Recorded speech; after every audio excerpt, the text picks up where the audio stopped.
Hello and welcome to the Saladcast on the 15th of December 2013. It's a Sunday, I believe. The cast of this cast includes me, Dan Train, as the host, Robert Kemp. I feel like I should have said fluorine in a more interesting manner. Robert Kemp plays the Great Glacial Spoon, and But Zachary I said it in a Burgess. very normal manner today. It wasn't that normal. Fluorine. Exactly. It wasn't like... Fluorine. No, it definitely wasn't like that. But it wasn't like... Dun dun dun dun! Fluorine! Okay, we'll do that next time then, apparently. Anyone know what fluorine's used for? Other than fluoride, I guess. Stinking the place up. That's its official title. That's basically what it's for. Now available from RobCo. Fluoride.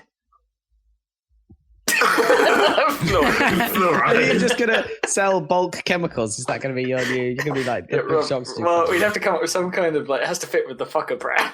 It's nose fucker. RobCo. Now we've probably had nose fucker in some form. Or factory nerve fucker. Endothermic fucker. Endothermic fucker. Okay. I don't know whether it would be endothermic though with fluorine, I can't remember. No, it's exothermic, most chemical reactions, isn't it? Endothermic is the weird one. Chemistry fucker. Now with fluorine. Buy today to avoid disappointment this holiday season. Who are you giving fluorine? I'm Children! worried. Children! You just wrap it up. Here you go, kids. Have some fluorine. What state is fluorine even? Is it gas? It's just open the box. Yeah, I don't think it would stay in a box very well. If you were doing, it would have to be like, you'd have to make over it like a cubical enclosure of glass and then fill it with fluorine and then have it so when you open it, like the glass breaks and then all the fluorine comes out. Dan, I don't feel well. Yep, that's pretty much how that would go. You would die pretty quickly, I would have thought. I don't think you'd necessarily die. Depends how big the From a box box with fluorine to the face.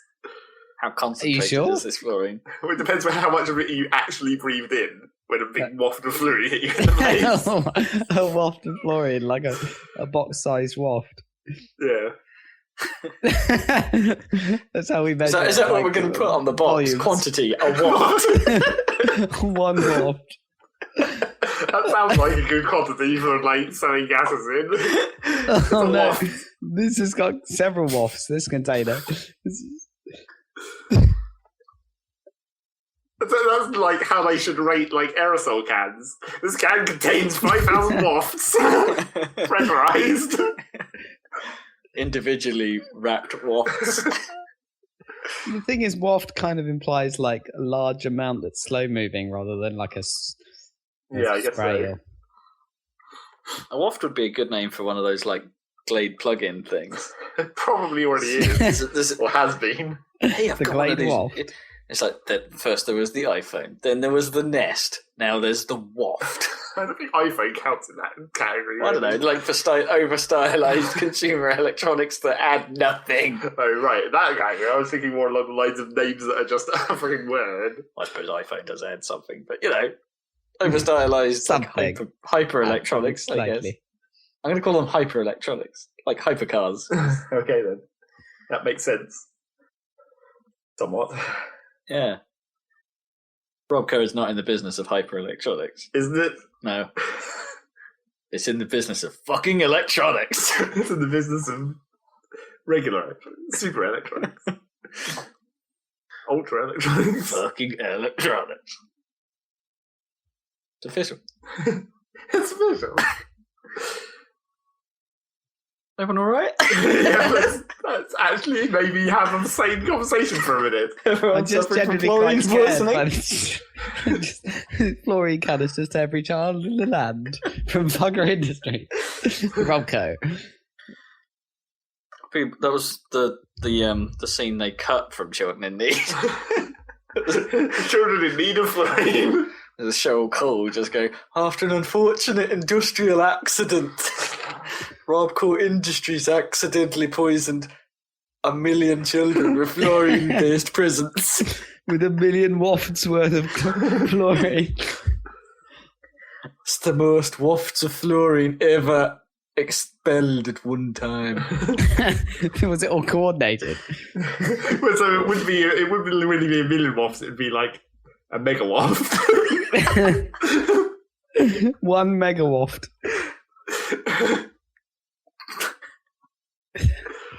I like the sound of that. Not You could use that part, but you could use that for weather forecasting, and like instead of saying the miles per hour of the wind, speed. you could see like How many wafts per second? mega wafts for like serious storms and hurricanes. It would be. that would make it sound much cooler, isn't it? Because like miles per hour and kilometers per hour, it's just kind of awkward to say. Just call it wafts. 50 wafts a minute. One count. Yeah, that's the trouble. You're still using it in wafts per hour, though, aren't you? Unless the waft waft actually has a speed associated with it. Yeah, a waft is a bit like a. What you mean? It's a bit like momentum or something, or inertia, where it has like a. Yeah, it has like a mass volume quantity. and a speed. Yeah.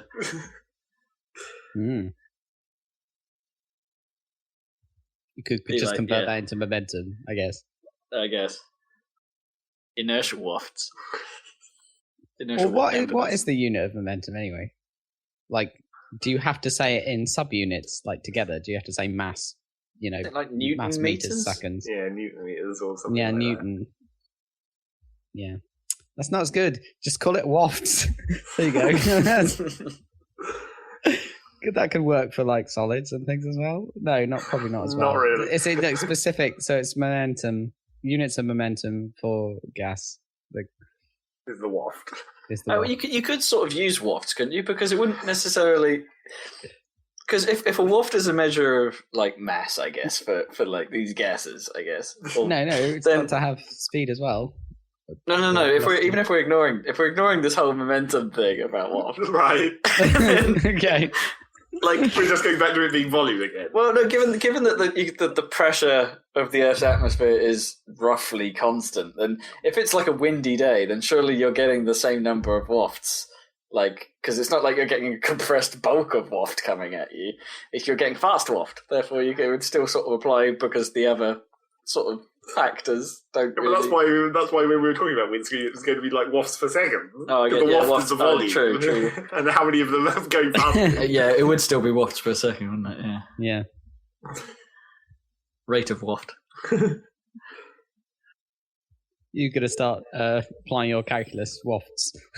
Integrate over the wafts, and you will get. Yeah, right. It's the meteorology branch of RobCo. Of course. Weather fuckers.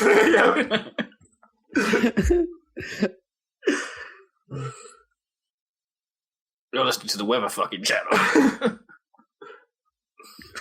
So now the weather's over. The news. News. There's a southwest. The news is there's a southwesterly of about 40 wafts. 40 wafts per second. Per second. Anyone got any news then? For real? Yeah, actual news. How about it? How's everyone's week's been? Anything interesting happening? No? Okay, moving on. Let's see. I watched a film. What? Whoa, Yeah. what did you On a watch? DVD, not actually a film. What? Yeah, on physical media? Yeah, because my mum brings shit home from the charity shop. So, we just get piles of old DVDs that people hand in occasionally. What crap did you watch? To clarify, what made you you just decide leave to them watch from it? the charity shop here? But they go back. Yeah. We feed them temporarily. That's how this charity shop shit works. Actually, normally, if we're talking about the things from the charity shop that are in our house, 90% of it is things that have yet to be gone into our washing machine. Because apparently we have to wash everything that goes into that shop. And I hope she gets paid for electricity and water. Yeah, it's exactly. All day, every day, that fucking washing machine. They should just have a washing machine, right? Yeah, I know. In the shop. Trouble is that shop is tiny, so they couldn't actually. There's no space to have a washing machine in there. That must make a shit ton of noise. washing toys in a Well, there's washing soft machine? toys. Oh, okay. What sort of toys are you thinking? Oh no, more Lego. Shove it in like the Tonka toilet. traps and stuff like that. And bits of Fisher Price that's just rolling around. Not quite. It'd be awesome. Yeah, I watched the film. I watched Oblivion. Which one's it? Oh, that's the Tom Cruise Yeah, one. it's Tom Cruise. Yeah. Where That's alright. where I suddenly realised that Tom Cruise is hella typecast as that guy. Mhm. Because it's basically the exact same film as Minority Report and that new one that's coming out. That new one? Where he's like in some futuristic war and then he keeps dying and waking up and living the same day over and over. It's basically Groundhog Day but in a war. I'm not aware of this film. It's I don't coming out soon apparently. Ah. But I was like, Tom But Cruise he is, basically yeah. does that's the same role 3 times. And he's basically the same in Mission Impossible as well. Yeah, that's true, I guess. Sort of. Although, Well, you know, it's pull the face, look to middle distance. He's one of those actors. But yeah, that is like Oblivion is basically essentially Incapable. exactly the same story as Minority Report. It's Where it's pretty- like he pretty discovers what's wrong with the system and then has to fight. To... Yeah. I tell you what, that film has. That film is weird and great in many ways. It is flawed as a film, but it's quite visually nice. I kind of like. Well, that's also how it's like basically the same as Minority Report. Yeah, I kind of like the concept, and the soundtrack's pretty awesome too. Yeah. But it does suffer from being I'm totally with you because it becomes entirely predictable once you work out. Oh, it's one of those films. Yeah. Then the rest of the film is just like I know exactly where this is going, and you are right. I mean, the trailers didn't help because the trailers had Morgan Freeman and that showed that whole section. Where it's like you're not meant to know. It's like even that his name appears right at the start. You're just waiting for him to turn up. It's like, well, he's got to be one of these guys then. Yeah. Because they're the only other human. And if Morgan Freeman's one of these guys, it's unlikely they're going to be a bad guy. Yeah. When has exactly. Morgan Freeman been a bad guy? He was a bad guy in that stupid James McAvoy thing with he was really awkward as a bad guy. You know, the thing with the Loom of Doom. Do you remember? Wanted, wasn't it? Yeah, I suppose he was, wasn't he? Yeah. Yeah, he said things like, kill this motherfucker, which just didn't suit him at all. It was really strange. Shoot the wings off the flies. He just said that a You lot. can bend bullets. That was really terrible, but quite And then funny. buy more than car insurance. I'm more than Freeman. Oh wait, lost it again. Zach's just looking up the fucking weather. It's fucking all right. Apparently. With the subtitle, "Oh no, the weather machine is broken." This website's the best. Yeah. Yeah, I have seen that one before. It's great. It really should edit those bits as well, though. Can we get them to add a waft counter? Yeah, exactly. They don't actually have wind speed. It's fucking wafty. So they wouldn't give it. It would be like, what would be the qualitative measure of wafts? Would it be like wafty? Guftastic. Well, so instead of like breezy, Yeah. it's like how you're describing how many wafts there are. Exhaling for a very light, just sort of the sensation of wind without any of the real force. Right. An exhale of wafts. Is that the collective noun for One exhale. an exhale? Yeah. No, I think exhale is too small for a collection of wafts. Anyway, So Oblivion. I thought we were done with that. Oh, okay. I did like the drones. Well, Like the sounds the drones made were kind of well, cool. it's just like the generic, like futuristic robot noise. It's Like the warning, sort of like, oh god, something's happening. yeah, not quite like Metal Gear Solid with mooing, but it's sort of Oh, similar. yeah, It's like. yeah. I wish you hadn't said that. It makes me feel kind of uncomfortable, like the mooing, and it's so weird. That's so great. Generic It robot noise. works so well. It's so I don't know, I Japanese think- and insane. It's weird because normally I'd be all on board with that stuff, but for some reason there's just something about Cal Metal Gears that's just... It's genius. I think there's explanation as well for it, right? I mean, Is there? isn't there? I thought they were like, in that horrible Mesmer story. Yeah, and also they look like chickens and sound like cows, right? Yeah. Which is a bit weird. Well, I think there is some kind of backstory to why they sound like cows. They are derived from some, biological insides, aren't they, or something? Yeah, well, kind of. They kind of look a bit muscly, don't they? Like their legs and stuff. Mm. I don't know. It's just like for a game that the game has stupid light moments, but they're normally not actually a core part of the world. I don't know if that's meant to be funny. There's dude. I don't know. Is it? I don't think it's meant to be comedy, but it just comes across as it. Because what cow noises and exactly. Yeah, fair enough. In a world filled with both gravitas and dudes shitting their pants, it's like cow robots should fit in real nicely, surely, but it just doesn't.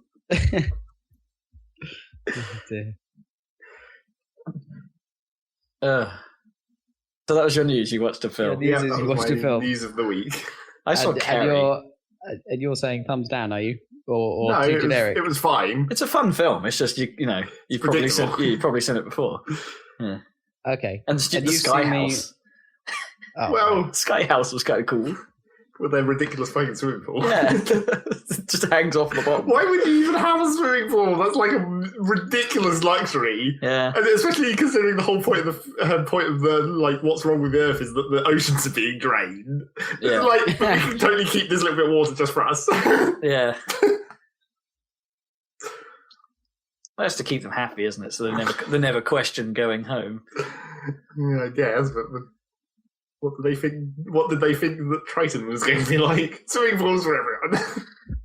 There's just way too many convenient, that's convenient that this person happens to have been someone that he knew and stuff like that. It's not convenient. It's really convenient because it's like, what are the chances of that happening? Like, really tiny. It was planned.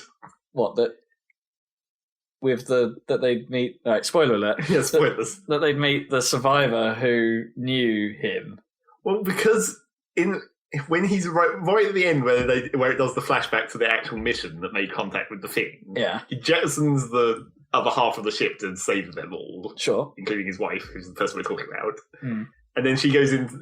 But then the scavengers set up the beacon, which targets the. Oh, I see. To get her back because they knew she was there. Yeah, and they knew because okay, gotcha. Because they'd seen a million of him. Yeah, yeah.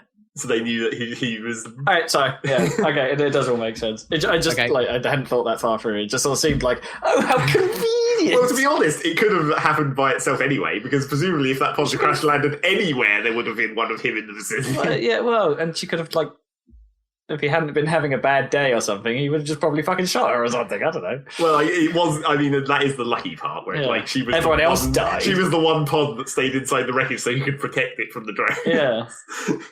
But that's what happened. It's a film. You have to have a bit of that ridiculous heroic luck. Yeah. So I saw Carrie, the remake of the horror film. Yeah, because I'd never seen the original.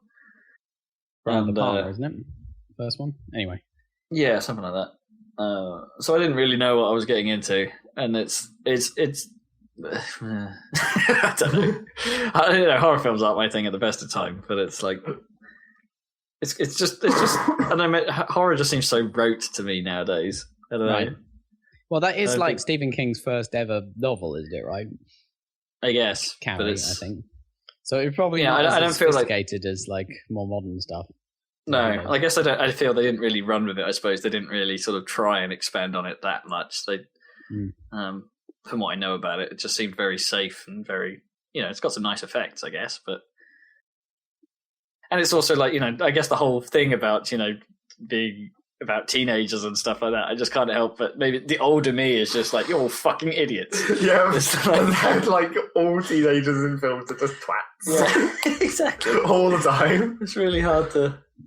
Although it has to be said, Julianne Moore playing a crazy person, that's really convincing. I mean, I'm not sure she was acting, but... She just walked into the film studio and just started doing things, and they turned the cameras on. Yeah. I also find it weird that film was... It's strange. The film was made by a woman. The remake was was written and directed by a lady, but it's weird because it's like quite a woman. But it's weird because quite a lot of it just seems like this feels like it was written by a man trying to appeal to women. Oh, and there's some really dodgy looking camera work. It's making me feel a little uncomfortable. Are you sure a woman did this? What camera work of the young star, right? Because she's really young, isn't she? Still, Chloe Grace Moretz, isn't it? Yeah, I mean she's really good. She's good in everything she's in, pretty much. She's been in a few like horror remakes, and I don't know why she keeps going for remakes. Why bother with that stuff? Yeah. Anyway. I mean, a lot of critics thought that she was too confident a person to play Carrie. If you see what I mean, and some of that is partially true. I don't think it's as bad as the critics made out, but I'm not normally as harsh as they are, I guess, unless it's the plot of Tomb Raider. But it's yeah, I don't know. It was kind of cool, but I don't know if I just don't get horror. I think I don't get why it's such a popular thing. Well, you're supposed to get like I don't know.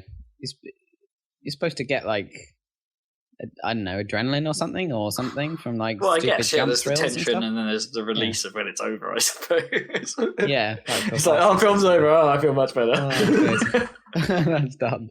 Okay. Yeah, I don't know. I don't know, but I guess the only one that I really sort of liked like that, I guess, was The Ring, because that had a legitimate feeling of tension throughout the entire thing. Yeah. And just general unease, and I thought it was well put together, but it didn't feel conventional. Not like, oh, that one's gonna die.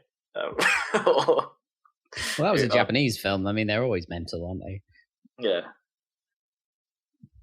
I mean, even the American remake wasn't bad, actually. Yeah. People say that, yeah. I don't know. That's pretty much what I got up to film-wise. That's the film minute of the podcast. Yeah, okay. 20 minutes. I'm gonna go see like the new Hobbit film though. Yeah, apparently bad.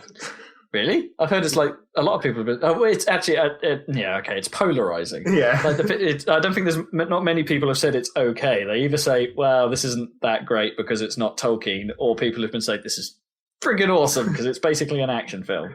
Well, I didn't really like the first one, but first one was a mixed bag. I'm sure this could still be good. I'm sure the first one was just like, well, normally in Lord of the Rings we'd have an extended walking sequence, but we can't have that in this. Let's introduce some orcs to the where they never were. Right? Yeah. And also, Gnome just wants to go because Benedict Cumberbatch. Oh right, but you're not going to see him or anything. No, but his smouldering vocals are applied to the dragon. You see what I did there? Yeah. That was way off. Smouldering, yeah. Smouldering vocal. No, I meant smouldering because he's a fucking dragon. Oh, I thought you were because he's Smaug. Okay, sorry. Smouldering vocals. Oh yeah.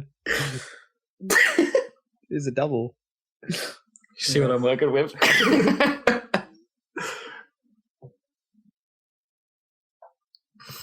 News? Yep, news. It might be my favourite podcast. We've only been going for 20 minutes. Worrying. News. Hounds. You got to. Miiverse is on 3DS. Is it? Well, they basically linked the Wii U account and the 3DS account to make one account, which is surprising for Nintendo because they never do that. That's sort of intelligent. Yeah, it's like it's just one wallet, so your money goes in there, is used to buy things on both and all that, and it's one login. And so now you have the Miiverse on the 3DS as well, so you can draw dumb pictures. And that's pretty much what it's all about, isn't it? Yeah, just people doodling. Pretty much. Does it really add anything? I haven't looked at it. Oh, okay. Because it took me, it was a big old hassle to even make a login. And then I made the login once because the other trouble is you can't go into the 3DS store without logging in now because it's linked to that account. Sure. So I had to make one to do it. So I made one and did it because I needed to go into the 3DS store to update Pokemon because for some this is a big mess. But Pokemon basically doesn't update through it itself. You have because it's the download version. Right. Although presumably this applies to the cart version as well because the cart version you wouldn't be able to update anyway. No. But you have to go into the 3DS store, navigate to the Pokemon page as if you were going to buy it, even though you've already bought it, and then there's an update button hidden in there. Oh, interesting. Which is a really dumb way of updating things. That is kind of crap. Especially when it doesn't tell you there's an update until you go into the game and try and connect to the internet, and it's like, no, there's a newer version. Go to the store. So the game can't even hyperlink you to the store page. Huh. So I went through all that hassle of making an account, logging in to go to the store to get this patch, and then I turned my 3DS off. But I forgot to check and remember the password, and I can't remember what my password was because I was using a new password, and I wrote it down, so I can't actually remember it yet. But then it's not saved on my 3DS. So anyway, when I went to look at the Miiverse, I was like, oh, I need to log in. I'm not where my password is, so can't do that right now. So yeah, it's on there. But they still haven't done any of the eShop integration or anything, so it's still a different eShop. Or is it? Well, I mean the points thing, So well, no, because there wasn't points since okay. it was the Wii U. It's been real cash, and now I guess it's real cash for both of them.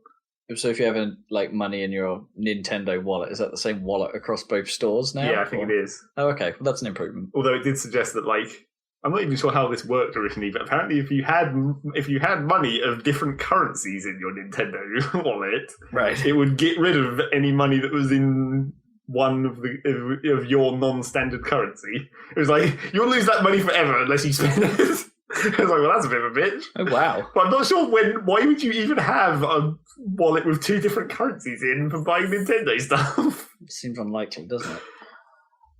How's that even... Well, unless you had, the accounts you merged could have been from different regions, maybe. I guess. You have a Japanese account and your UK account, and then you decide, these are the ones I want to merge into the Miiverse thing. Oh, snap, I've got to spend all my dust. Yeah, I guess so. But then, surely... what happens if you're in that awkward position where you presumably you've got so many, let's call them US dollars, yeah, and then but you haven't really got the right amount to buy something. So you say, right, I'm going to use everything that's on my account and then pay a little bit more to get something. So where does that little bit more come from? And would I have to put that into my US dollar account in order to do it, and then be left with more money left over? Well, it's not to deal with that stuff. If I remember rightly, it's weird that I can't really remember because I bought plenty of stuff on the 3DS store, but I think you can, providing you go over a minimum, it's like Steam, providing you go over a minimum amount, you can just put in the right amount. As much as you want, yeah. You don't actually have to buy it in chunks like you would with Microsoft or whatever. Points. But because it's actual money. That makes the assumption then that you can find a single transaction that's big enough. I suppose you just buy a Square Enix game. I think big enough means more than £4, so it's not that big. It's not so bad, but that depends on how much you have left in your account. Yeah, I guess but if it's less than £4, really just fuck it at that point. Maybe. Come on. I don't know. Who wants to just let money go? It's money versus hassle. Speaking of things that are not much more than £4 in the 3DS shop, I noticed there's a category for Sega 3D Classic. Yeah, that's been around for a while. Yeah, I've just never looked at it, and it's they've just made the Mega Drive games, but with a 3D effect. Yeah, which actually looks kind of cool for Sonic and Echo. Yeah, that must be really awesome for Sonic, actually. But... Yeah, there's only a single screenshot of each, and I was like, let's turn up the 3D and see what it looks like. Man, I hope this has proper parallax, because Sonic with parallax backgrounds would be pretty damn cool. Yeah, that would be pretty awesome, yeah. And I was almost tempted to buy it, but it's £4.50. And I was like, It's a bit of an ask, isn't it, for a game that's how old is Sonic now? Very, very old. What is it? 90? More than 20 years, because they had the 20th anniversary. The thing is it 91? Something like that? Sonic 1? Something like that? It's early 90s. Yeah. But it's yeah, that's maths. I was tempted by Echo though. Really? I liked Echo the Dolphin 1, but I had it on PC, and the trouble is I know that if I because the PC version was better though. Yeah, the PC version was better, and it had the PC music, which is the main reason why we're playing Final Fantasy 7 on PC.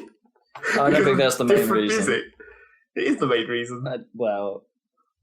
I'd take the PlayStation version any day. I did say it was better. It's just different. Does the Steam version have the PC music? It's the same. It's all MIDI based. And... Yeah, they did. Apparently, they patched it so that you can have the PlayStation music for Final Fantasy 7. I think Final Fantasy 8, which came out, is 8 has just come out. Yeah, I think that's news, isn't it? I know it's the game that is. That's the PC version of 8. Apart from multiplayer games, that is the game, that holds the accolade of being the most played single-player game I've ever owned. But I never finished it, and I'm a bit worried that I was sort of tempted to go, that's really good. Well, once we finish Final Fantasy 7, Move on to 8, obviously. Because, That's a good plan. We'd have to stay with us for another 4 years. And you have to play all the card games and shit, all the way. Oh God! Well, apparently playing the card games is the way to win. Oh yeah, triple triad. You can get some seriously powerful stuff. Although apparently, I was reading people were talking about the Steam version. They've done the stupid thing where the Steam version basically has a cheat code built in that you can toggle, where it just gives you stacks of 100 in all the magic. Oh, really? So you can instantly just become the most powerful person in the world. So basically, it basically just has an easy mode. Yeah. Okay. Well, I'm not against that because that's those games are enormous, and if you want to play them for the story, there's no real way to do so, unless you're willing to go through the grind. But it's just they're just admitting that the junction system is retarded. Are they? I consider it just playing a game on easy to see the story. Yeah, but the whole when you actually played Final Fantasy 8, if you wanted to be good, what did you have to do? You had to fucking stand there and grind and draw magic for 5 hours. Sure, that's not cool. No. It was strangely Moorish, though. Yeah, that's true. I don't know. There was always something very appealing about the FF8 fight system. I don't know. Even if I didn't understand boost. Because it had a dumb active system. Yeah. Pull the trigger. Put on your gun sword. Yeah. Well, they reused that sort of in Lost Odyssey, which I also really liked. Maybe there is something to that, the sort of slight addition of active mechanics. Well, yeah. It's like Mario and Luigi, basically. I really wish they didn't just put those out on 3DS or DS, because they all look awesome. Just get a 3DS and then you'll be good. It's maybe with some of the extra dough I'm making with this side project I'm working on, did a bit of contracting, which will be why I won't have that much to talk about later. Okay, good. What else were we talking about? Oh yeah, 3D classics. I guess that's my 3DS news. That's what I saw on the 3DS. Woo. While I was looking at down. things. So what else? SteamOS came out. I guess. Well, it's the beta. Yeah. Plus, and the Steam machines have entered people's houses, and those things are super ugly. But people actually received them already. Yep. There's been some unboxings. Oh, interesting. Are they are they ugly because they're beta, or ugly because? I guess they're just a big grey box.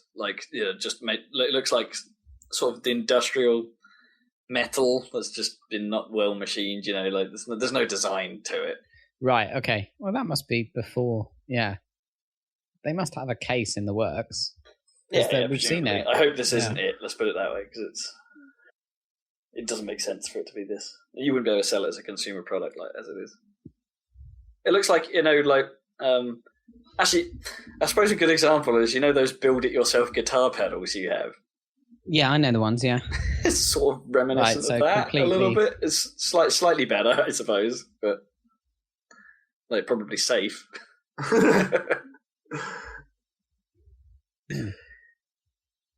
So what's in it?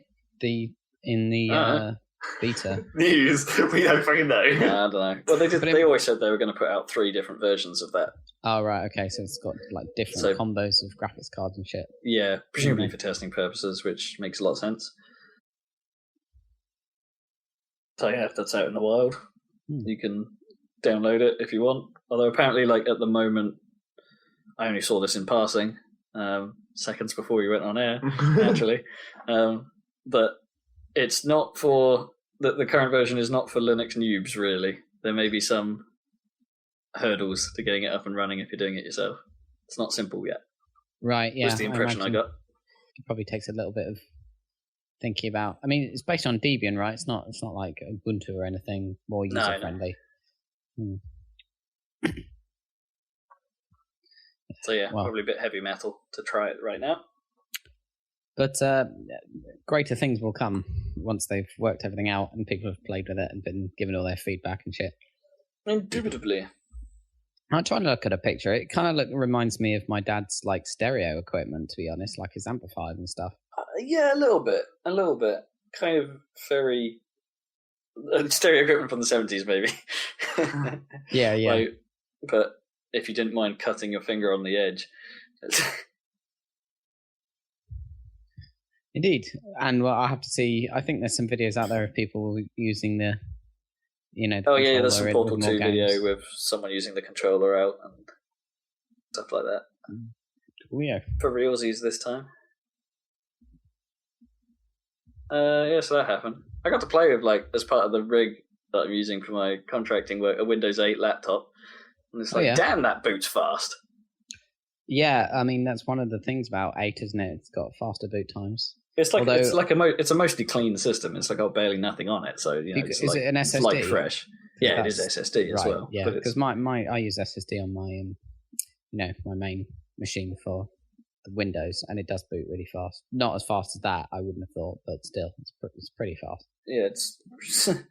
I know people were saying about it, but when it actually happens in front of you and on a cold boot, you're just like, okay, that's impressive. Yeah, it's cool. I think mine is going slower now, but it's pretty insane how fast Windows can load up into memory from an SSD, especially with the 8 is, optimized for even faster boots. So, yeah, it's pretty cool. It's cool. I don't mind Windows 8 as an OS. Like as much as as little as I've used it, it seems cool.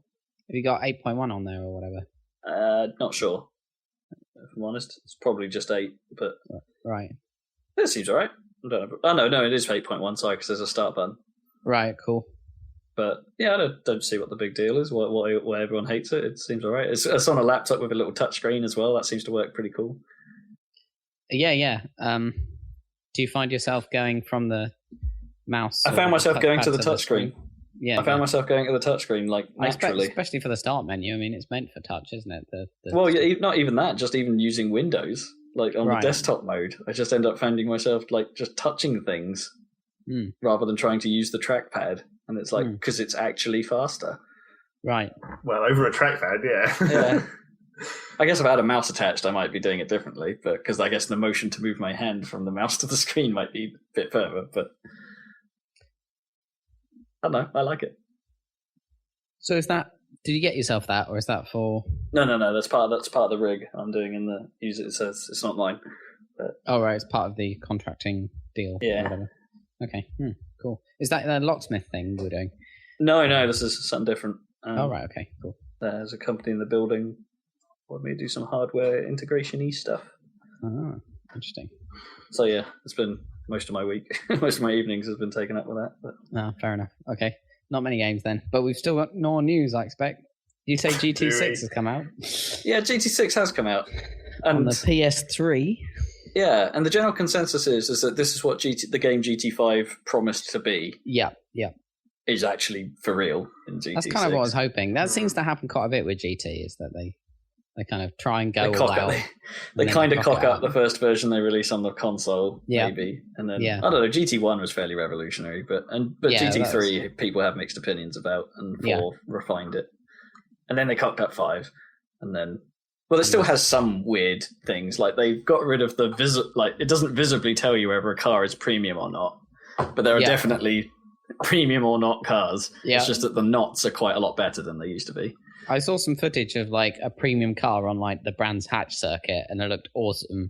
And then immediately afterwards, they showed like a really shit car model on a really poor track, and it just looked like a PS2 game. And it's like this is the same game. It's very hit and miss visually. There are bits where it looks great, but I've seen there's some really really ugly footage out there. Like if the camera does during the replays, if a camera does a zoom on something too far away, all the shadow detail goes to shit and starts flickering really weirdly. Right. Like, it just looks totally and utterly balked. Trees are still super flat. Like, just a bitmap, basically. With about one side to them. There's a lot of very close pop-in, so crowds and stuff will just sort of appear as you drive within a few hundred yards of the stands, which looks really weird. But a lot of people say that the driving model, like, as in the actual feel of the car on the track, on its own, let's say, is really, really, really good. Like a vast improvement even over what they did last time. To the point where it's generally the preferred driving model. The content is really good. There's tons of stuff there, which is ultimately Forza 5's downfall. spoiler alert for later conversations, I guess. The track fatigue has sort of set in on Forza 5. And I'm barely anywhere through that. Interesting. Which is a shame. So that's kind of appealing. But the collision model is still awful. And that's just a deal breaker for me. It's still the bumper car, bounce off everything. They just collision model. They don't give a shit about that. No. They don't care. It's not their priority. Like, it's the lowest of their priorities, which is crazy because it's like if you're doing like stock car racing or general racing in video games, there's quite a lot of bashing around, really, which there wouldn't be in real racing. But they just want everyone to behave like real racing because that's how their minds work, I think. Yeah, it's just weird. And they're so obsessed with cars, they can't imagine you actually knocking them into on one another, you know. Yeah, this is the thing. It's like if you're driving time trials, the game seems almost perfect. If you're doing any kind of racing, which is what I like to do in a racing game, then it suddenly becomes a very flawed experience, and I just can't get behind that at all. Well, I wouldn't. That just doesn't sound appealing. It's like perhaps if I wasn't into it so much, then maybe I'd have a better opinion of it, because it would be like, oh, it's really forgiving, it's really fun, and it's like, no, if I crash, I want to suffer for it. I want to be penalised for crashing and being an arsehole. Yeah, exactly. What they need to do, if that's the way they want to go, is to just massively penalise any kind of collisions and make sure the AI will like yield to you if you're in the way rather than ramming you or whatever, you know. So make it so that it's if you start ramming them, you know, you're not going to get anywhere. But equally, they're not gonna, you know, they're equally, you know, afraid of. Yeah, I don't know. I think it's a really difficult thing to pull off some kind of model like that, because that's why, you know, things like F1 and stuff have stewards, so they can try and assign blame during an event, because sometimes it's not very clear cut.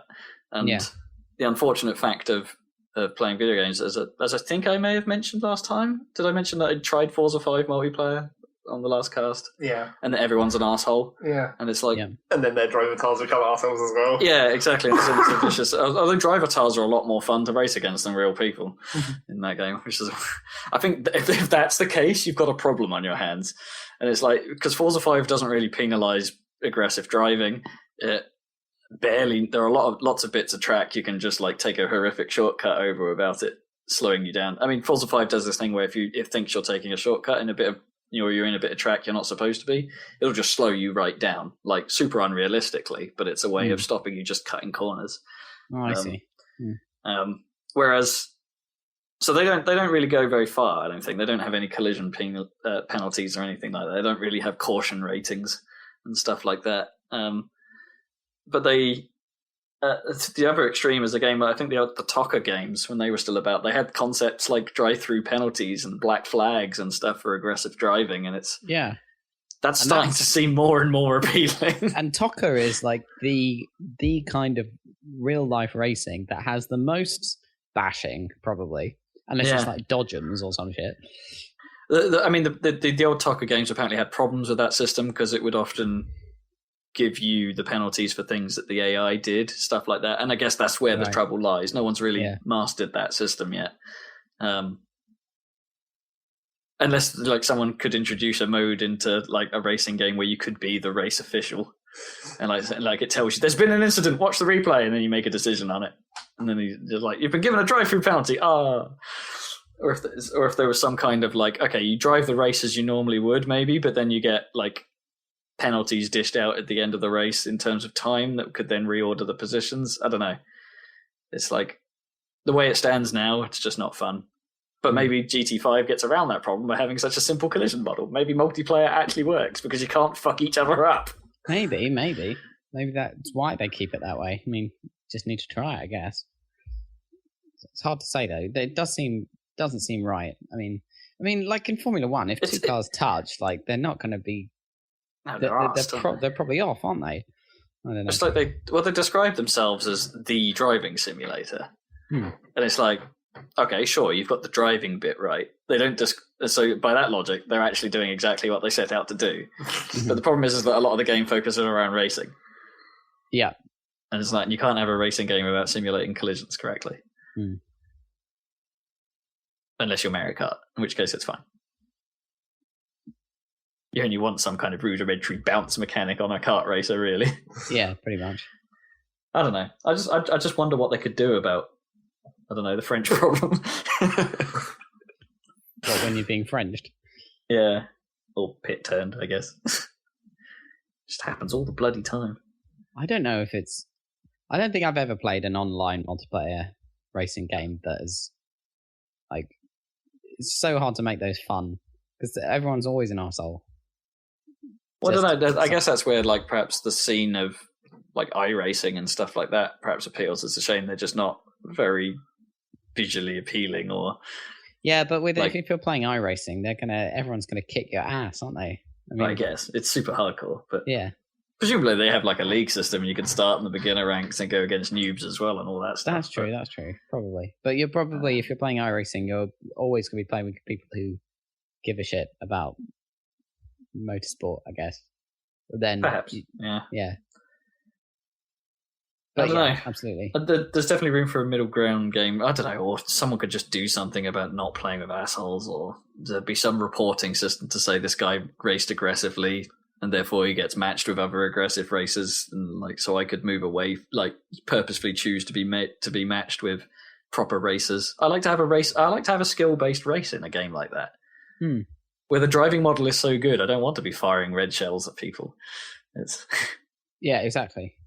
You're not wishing you were playing Blur or whatever. You want to play a real racing.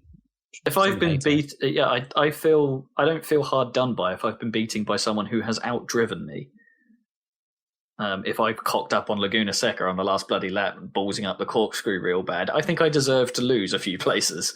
Yeah. If I'm driving along a straight in a slightly underpowered VW Beetle, and a Honda Civic comes up and pit turns me on the straight when he could have easily just overtaken me, I get pissed. Yep. That's not a fun experience. No. Except it must be friggin' hilarious for the other guy. But I don't know. I tend to drive cars that are better handling and not so great on the straights. But like make up time in the corners. And, yeah, it's more fun that way. Rather than, I guess it's like if you're in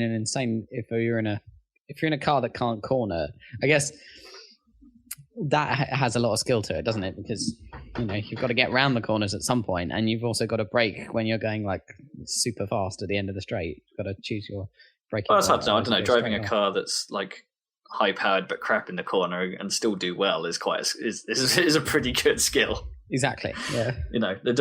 Playing in one of those cars is harder, but I don't know. Abused online. This has turned into a Forza 5 discussion. Sorry. It's okay. Well, it's as tangentially. It's online racing in general. GT6, I don't think it's online racing in general. I suppose it's always been a problem since I've been trying to play them since PGR2. I feel like street racing kind of feels more like aggression should be more. Seems more normal in street racing compared to like circuit racing. Yeah, maybe. But even so, it doesn't help the experience. Boo earns. But yeah, good on them for making the best GT. Yeah. Oh, that was the other thing that's worth mentioning. Given that we gave GT5 like worst music award. Oh yeah, music seems pretty solid in this. Yeah, I mean they still do the jazzy thing in the menus, but apparently it's like actually relatively good sort of jazzy funk music. Right. Yeah. And it does have a killer soundtrack, but like for the race music, and it sounds like you probably need it because most of the audio of the cars is kind of guff as well. So you can, if GT5 was anything to go by, you could customize all of that, so you can have all of the music play in the menus if you don't mind going through an incredibly long list and setting each one manually to be menu and track music and stuff like that, and just going through all of them, which took a real long time. GT6 then. Yes. Seems like worth a shot we've all moved on now, I guess. I mean, who's going to be buying it when they've got the PS4s? You've hit the other interesting thing. GT6 has currently sold less than 20% of what it did when GT5 launched. Yeah, well... It's tiny. It's got a tiny... No one's buying it.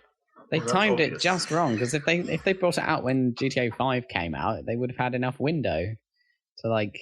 you know what I mean? I guess, but you know, in the grand scheme of things, the market that next-gen consoles has taken is only a very small sliver of the I know, but it's like video gamer market in general. But I guess are people saving for the new ones, or maybe they still have that money set aside, or maybe they're saving, or maybe they're just like the conversation has moved on to these new consoles, and I don't know. And so you become reluctant.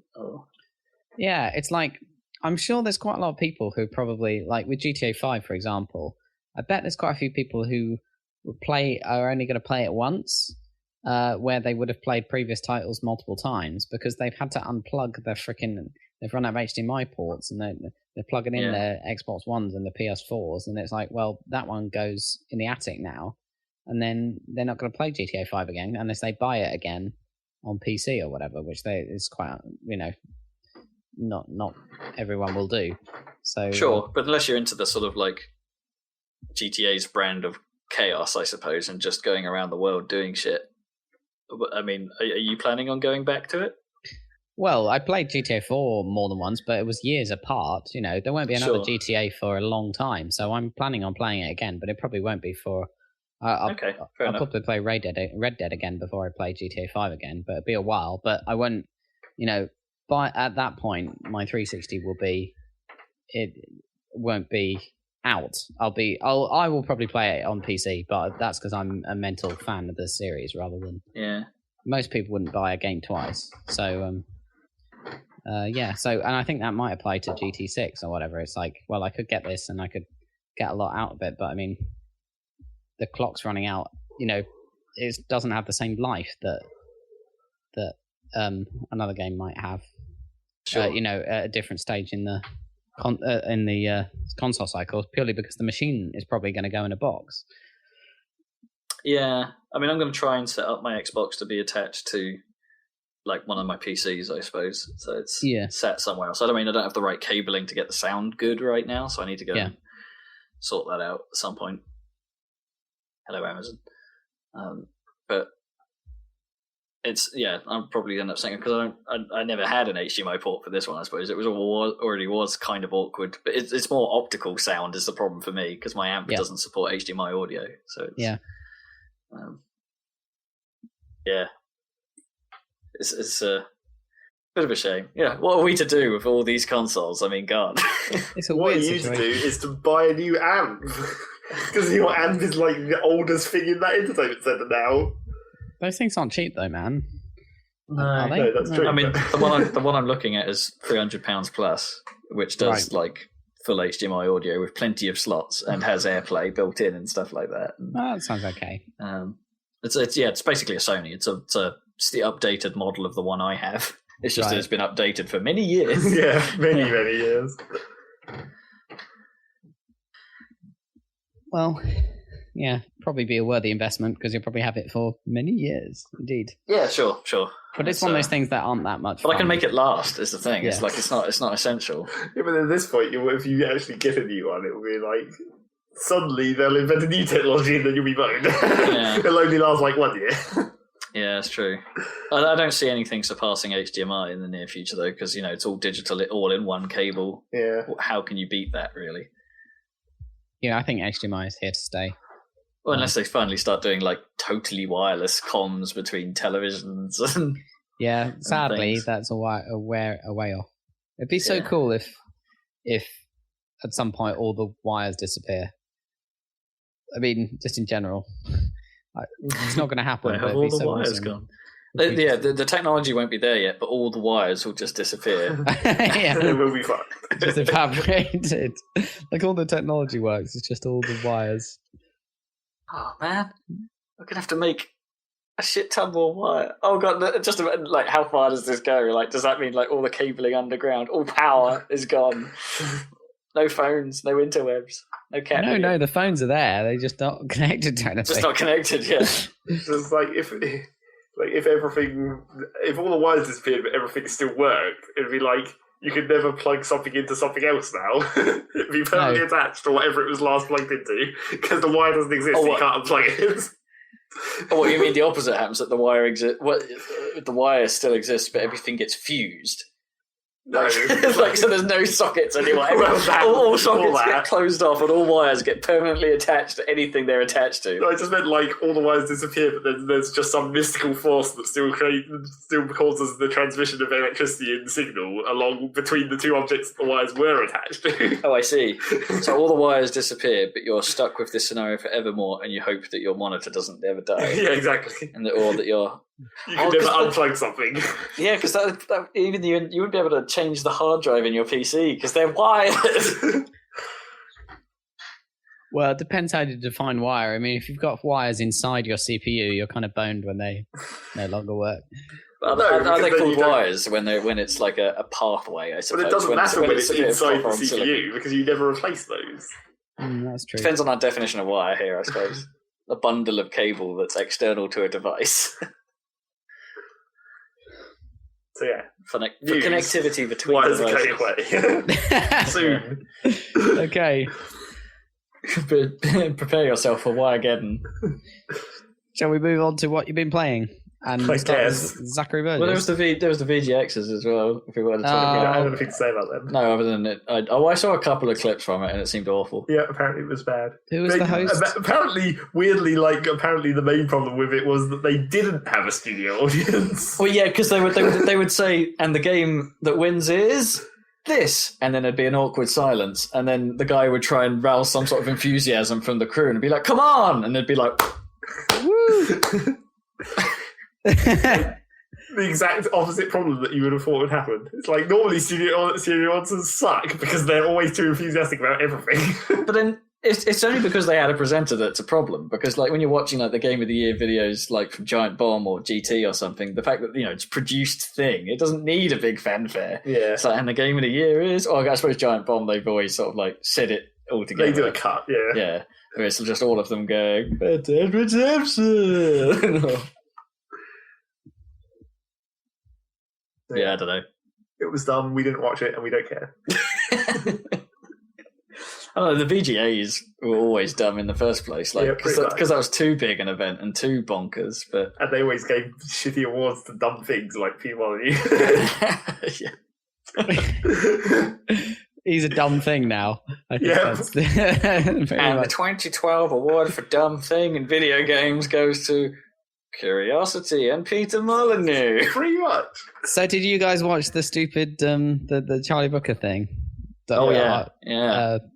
That was the funniest moment in that was when he had a bunch of talking heads say that anyone who had a BBC Micro was hopelessly posh, and then they had Peter Molyneux on. That was awesome. Hilarious. That show was a bit. Its title was misleading because it wasn't so much how video games changed the world. It was a history of video games with a 5-minute postulation at the end about how he thinks they've changed the world. Yeah, true. Which is still awesome as a history of video game show. It's a pretty good walk through it for people that perhaps haven't been part of the world. That's it. It was it was meant to be for. I don't know who it was for. I guess it was for Guardian readers who know who Charlie Brooker is but don't care about computer games. I guess. And they also had the writer of Tomb Raider on it, so I had to just go, "Oh, you're responsible." Oh, it's you, is it? And the worst bit about it is it's a lady, and it's just like, well, there aren't that many ladies in video games, relatively speaking. So now I feel a little bit bad. A British lady, yeah. Yeah. It still sucks. Oh, well. It's like she's a double bad writer because she couldn't even write what she knows, being a British lady. Oh dear!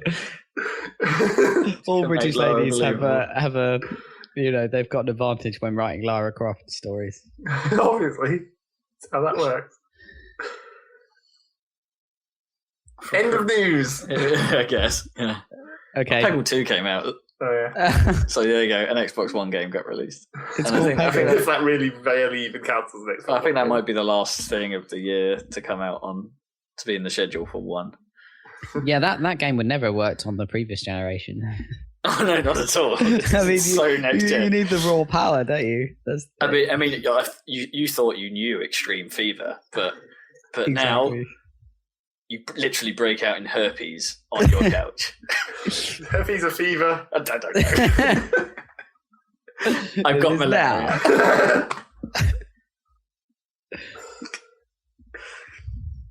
Extreme malaria. Well, that's the thing. Everyone's upset that song is only on one of the characters now, and all the characters have their own ending music. Well, I think that's kind of cool. Yeah, mix it up a bit. But it's not give you a reason to use another character, I suppose. It's just like I want to be the character that has that one. Depends if the other themes are equally ridiculous. Yeah. Well, it's hard, right? Some of them seemed quite good choices, but you can't really beat Ode to Joy for that. I guess. But it's clues in the title, I suppose. Yeah, pretty right. It has the most joy. And you only get what Ode means. No, but... And you probably don't want to play with Bjorn the Unicorn because he's got the most basic power. Like, I mean, it's fine, the most basic power is not like the most useful power. I like the owl power. Not really for scores. From the first one, I can't remember what it was. The Zen shot. Yeah, the Zen shot. Wow! I only used that on occasion. I ended up liking flower power more. I think because if you managed to hit a green early on and you got all the reds quite early, then your multiplier would go up. Yeah, that's true. Quite a lot. So if you're gunning for a score target, then that was a pretty good way of doing it. I'm not sure. I mean, some of the new powers look okay, I guess. I don't know. The kind of freeze power looks quite insane, where everything sort of pinballs and slides around crazily. Is there only 5 Peggle Masters in this then so far? I think so. Yeah, I think it might be 5 or 6. Which is what I read. Because there's like, what happened to all the others? Why are they not just there? They've all been benched because of DLC. Yeah, because of PopCap and EA trying to nickel and dime. Because there's a menu option on the main menu that doesn't do anything yet. That's clearly got the picture of a shopping cart on it. Oh yeah. And that's how you know. Coming soon. Fucking hell! I'm really worried about this trend. You know, this whole. We're going to give you half a game and you can buy the rest later. How much did Peggle 2 cost, though? It's a tenner. Yeah, so at least it's not like Crimson Dragon. Yeah, I mean, you get a lot of game for your buck still. But I'm still really worried. Every time I see that store cart crop up in a game, I'm just a little bit on edge. It's like the shopping cart in a video game is my horror film. It's like I see it and all of a sudden I'm tense. It's like, oh shit, what am I not getting? What am I going to have to spend more on? But do you though? Spend more? No, I don't. Exactly. But you do kind of help but shake that feeling of what am I missing out on? Yeah. It's like that's what the same thing applies to like COD map packs because they're stupid. They're too expensive. Yeah. So that doesn't make sense. I mean, yeah, if I played COD more regularly, then I'd probably easily get the value out of it, as I did with the Halo map packs back in the Halo 2 days. I got a shit ton of value out of those. But I don't know. Oh, and they all went free eventually is the thing, so you can't even play that game anymore. I don't know. Like the COD stuff just seems a bit too pricey for me, and it's... And there's not ever any DLC I feel like I should own still, but I don't know. The store cart right there at the front on the menu just seems a little naff. It's like the Forza 5 accelerator buttons and the XP boost buttons. It's just naff. It feels like they're trying to scam you as opposed to it being like a legitimate way of playing the game. I don't know. I don't like it. No, indeed. It's not what I sign up for in a video game. A shopping experience. Is that it? Is that why? It's just you can't stand shopping. It's too much like shopping. They're putting shopping in my game. God damn it! I don't know. It's fine. Browsing Steam is an okay experience, but you know, when I launch a game, I don't want to have to be told like, your game could be much better if you also had this thing, which costs money. It's like I would rather just like launch the game and go, all right, how do you want to enjoy your next few hours? Would you rather enjoy it to the full with money, or would you rather enjoy a slightly half-assed experience? Sign me up for the half-assed game. Yeah, that'll do. Perfect. I don't know. I guess it's more the feeling it conveys, but I am worried about Crimson Dragon and Forza seem to have taken it a bit far. Oh, Rise! I didn't realise it was even in Rise. That seems really dumb. That's why I was saying, like when I was talking about the first Xbox One games, where it's like it must be a Microsoft mandate, surely, because otherwise all these disparate games mysteriously have basically the same ridiculous microtransactions in them. Yeah, I don't think it is Horizon, mandated. but... I don't think it is. I think every freaking corporate executive in every big video game company has all mandated it to their employees. Yeah, but I don't know. I can't think of what, because I don't think GT6 really has a system like that. So like PlayStation. Yeah, you know what I mean. That's PlayStation 3 as well. But this is what I mean. I'm not sure I've seen much of that on the Sony side, if any. I can't think of an example. There hasn't been very much on PS4 that would need it yet. Or Killzone, maybe. Yeah, map packs for that, maybe. I don't know. Yeah. I suppose Dust 514 is a bad example. Yeah, that's a different game. Free to play, but yeah. Warframe, I guess, also kind of legitimate because of its free to playness, but. Nah. Unless all games go free to play, get rid of the fucking store cut. Yep. I was thinking about PlanetSide 2 recently. Yeah. Just like I feel like playing it, I think. Yeah, I nearly did the other day. But we've got other games we should play along those veins. True. Which we're going to talk about eventually. Should we talk about it now? I don't know, shall we? I think you should. Like Battlefield 4 and stuff. Yeah. Whoop whoop. Hero enthusiasm for Battlefield 4. Go on, Zach, take us through the campaign. You finished it. Oh yeah, the campaign. That's the actual that's the actual mildly entertaining thing to talk about. I was going to say interesting, but it's not really. No. But I think I saw like a quick look. I can't remember if it was a quick look or if it was some other gameplay. But it just the story, or I don't know. It just looks so. It looked like Call of Duty, but even more insane. Although Ghost has gone completely mental with its crazy invading South Americans, but this was like the Chinese South Americans in space. Well, the Chinese are an obvious like. If it's not the Russians, it's the Chinese. It's not like that's. It's not totally fucking crazy. Yeah, it's not unbelievable that they're the bad guys. It's just generic.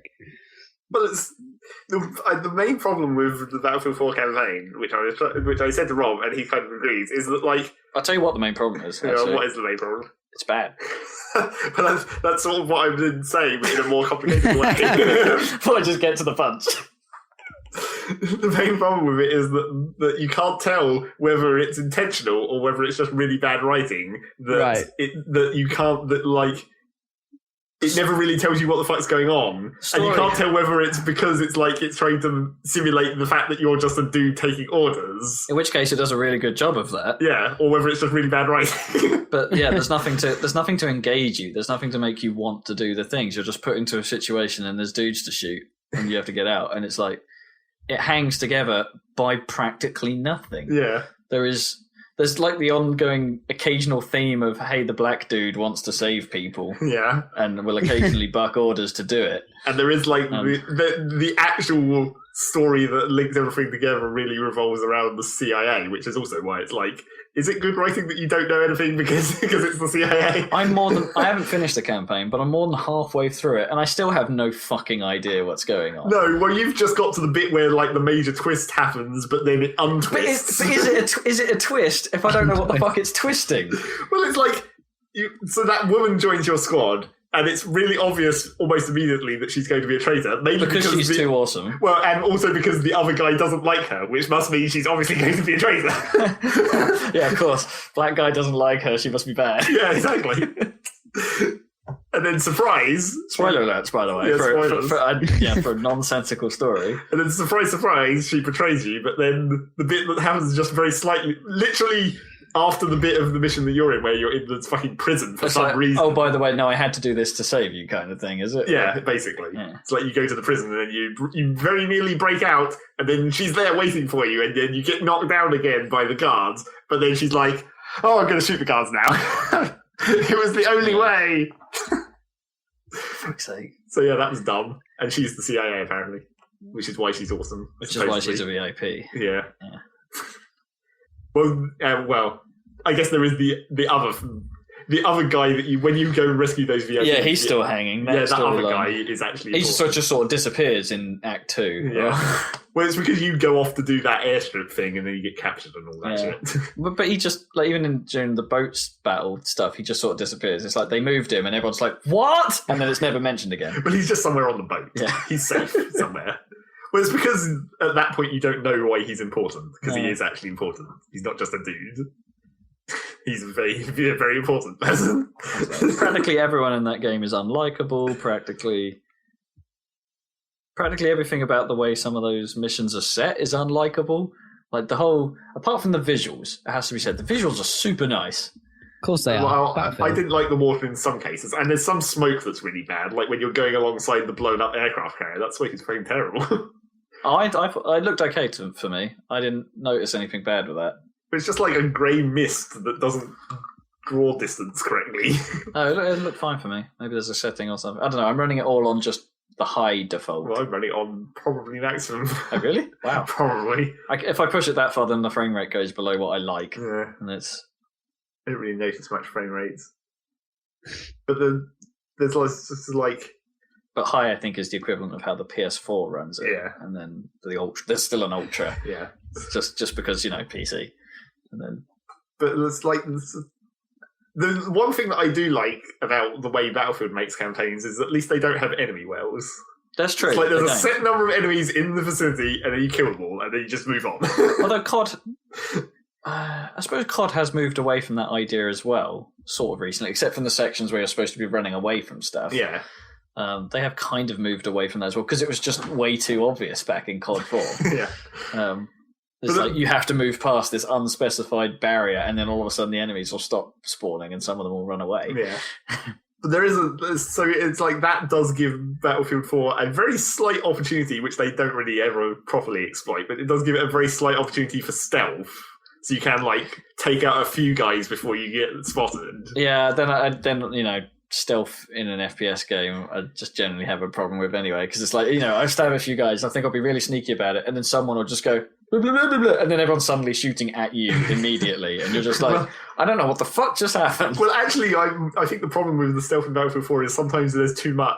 It's like, what happens to me is sometimes I'll go into cover, and then the enemies will lose track of me because my other dudes are shooting them or whatever. And I'll move up to some other cover. But then the enemies will run past me. And then because then I'm then in full view of them because they've run past the bit of cover I'm behind, they'll then realise where I am and turn around and start shooting me from the back of my cover. Right. Because they move up without knowing that you're there. Which kind of sucks. Mm. And the other problem I had with stealth was one time there was a tank that was patrolling, and I was like, I don't want to shoot that with a rocket launcher, but there's this convenient C4.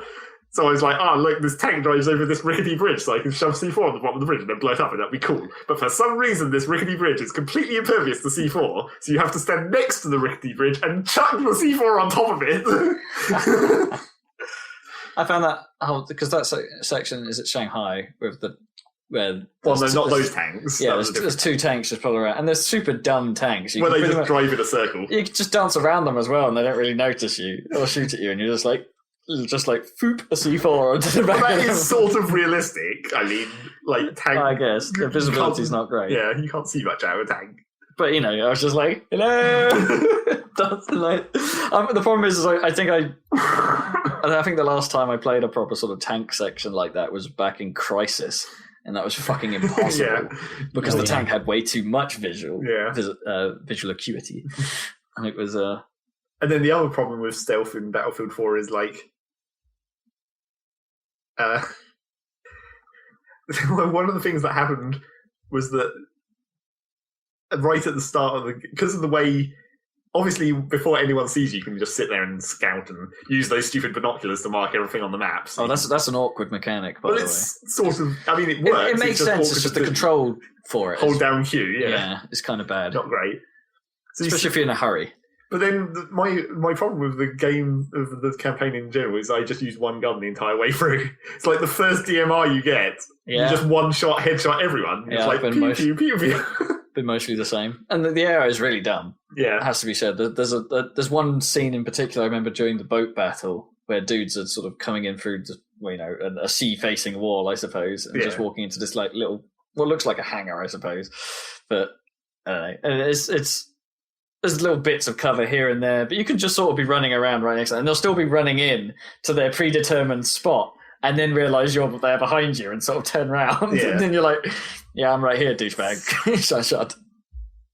And then there's the other classic problem of because there's a limited number of enemies, like there are enemy worlds, and there's always this number of enemies, and you just have to kill them to move on. There'll be cases where you'll like kill everything you can see, but then there'll be one enemy hiding somewhere, and you'll you'll think that you're done, and you'll just be running around, but then your AI guys will be shouting in the background like, "Get him! Shoot him!" And you're like, "Who? But where is he?" There's just one enemy sitting behind cover who never pops up to shoot, so you never hear any bullets. Yeah. He just stays there. Yeah, I had that. That's pretty dumb.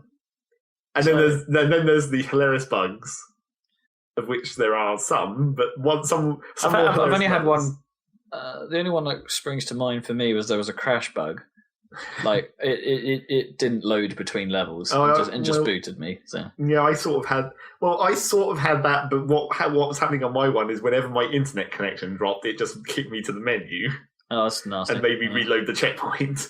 Yeah, that's an Origin problem more than anything else. But then the main bug that I had was this.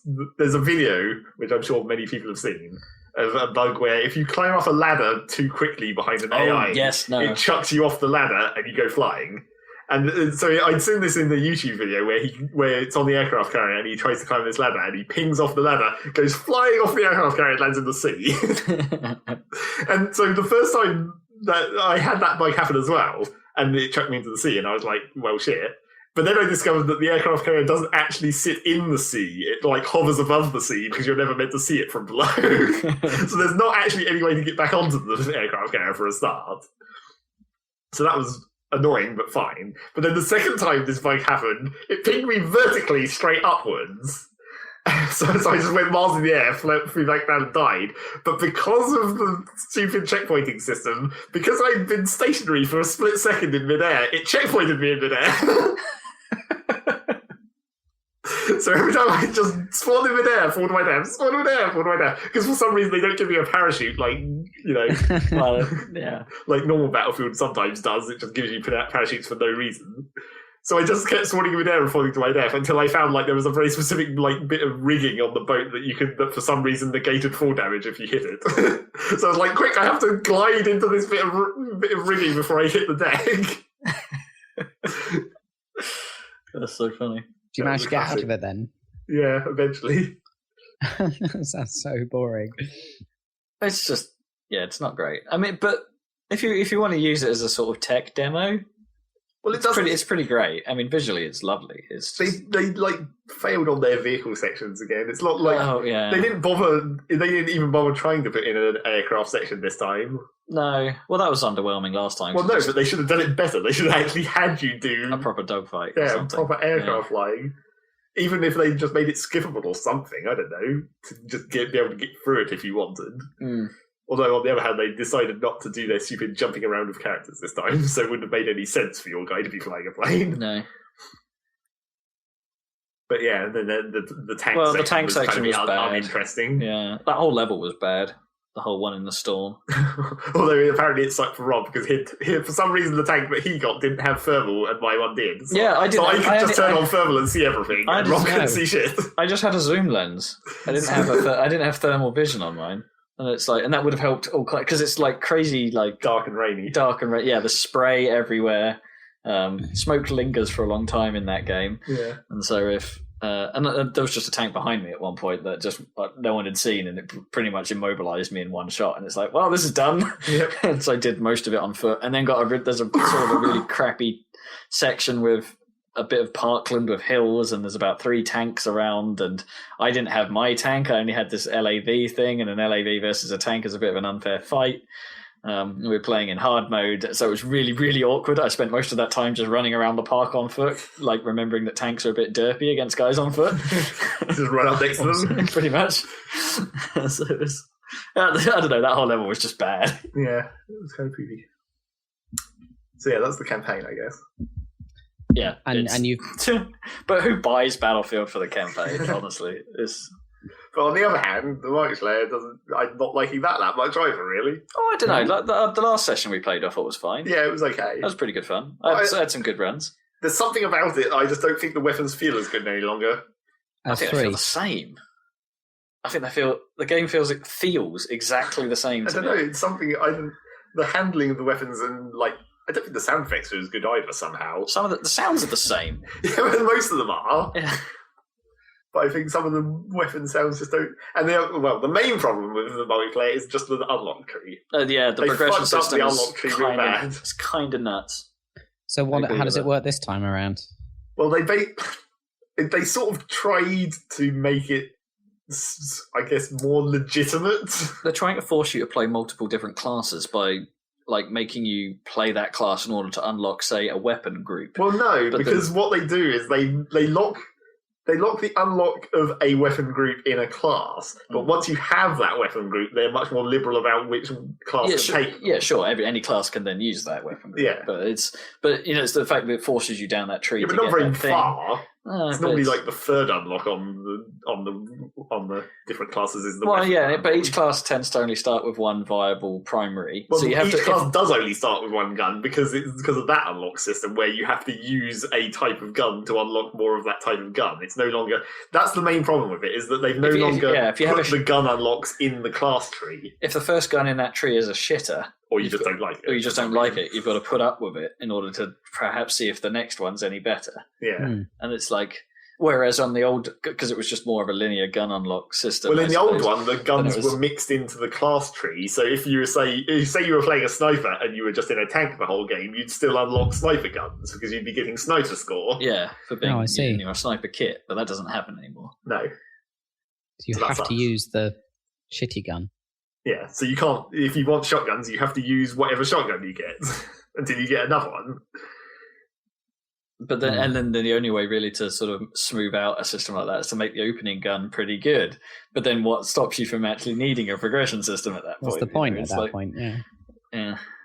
And then they've been much more. And then they've done what is probably microtransactions. Well, it takes a while to get gun attachments. It takes too long to get gun attachments. Well, I don't think necessarily to get a useful one, like the first one takes ages. I think the trouble is that, like, it probably doesn't take longer to get the attachments. Like, the number of kills to get an attachment per gun is probably not actually higher. You just start with none.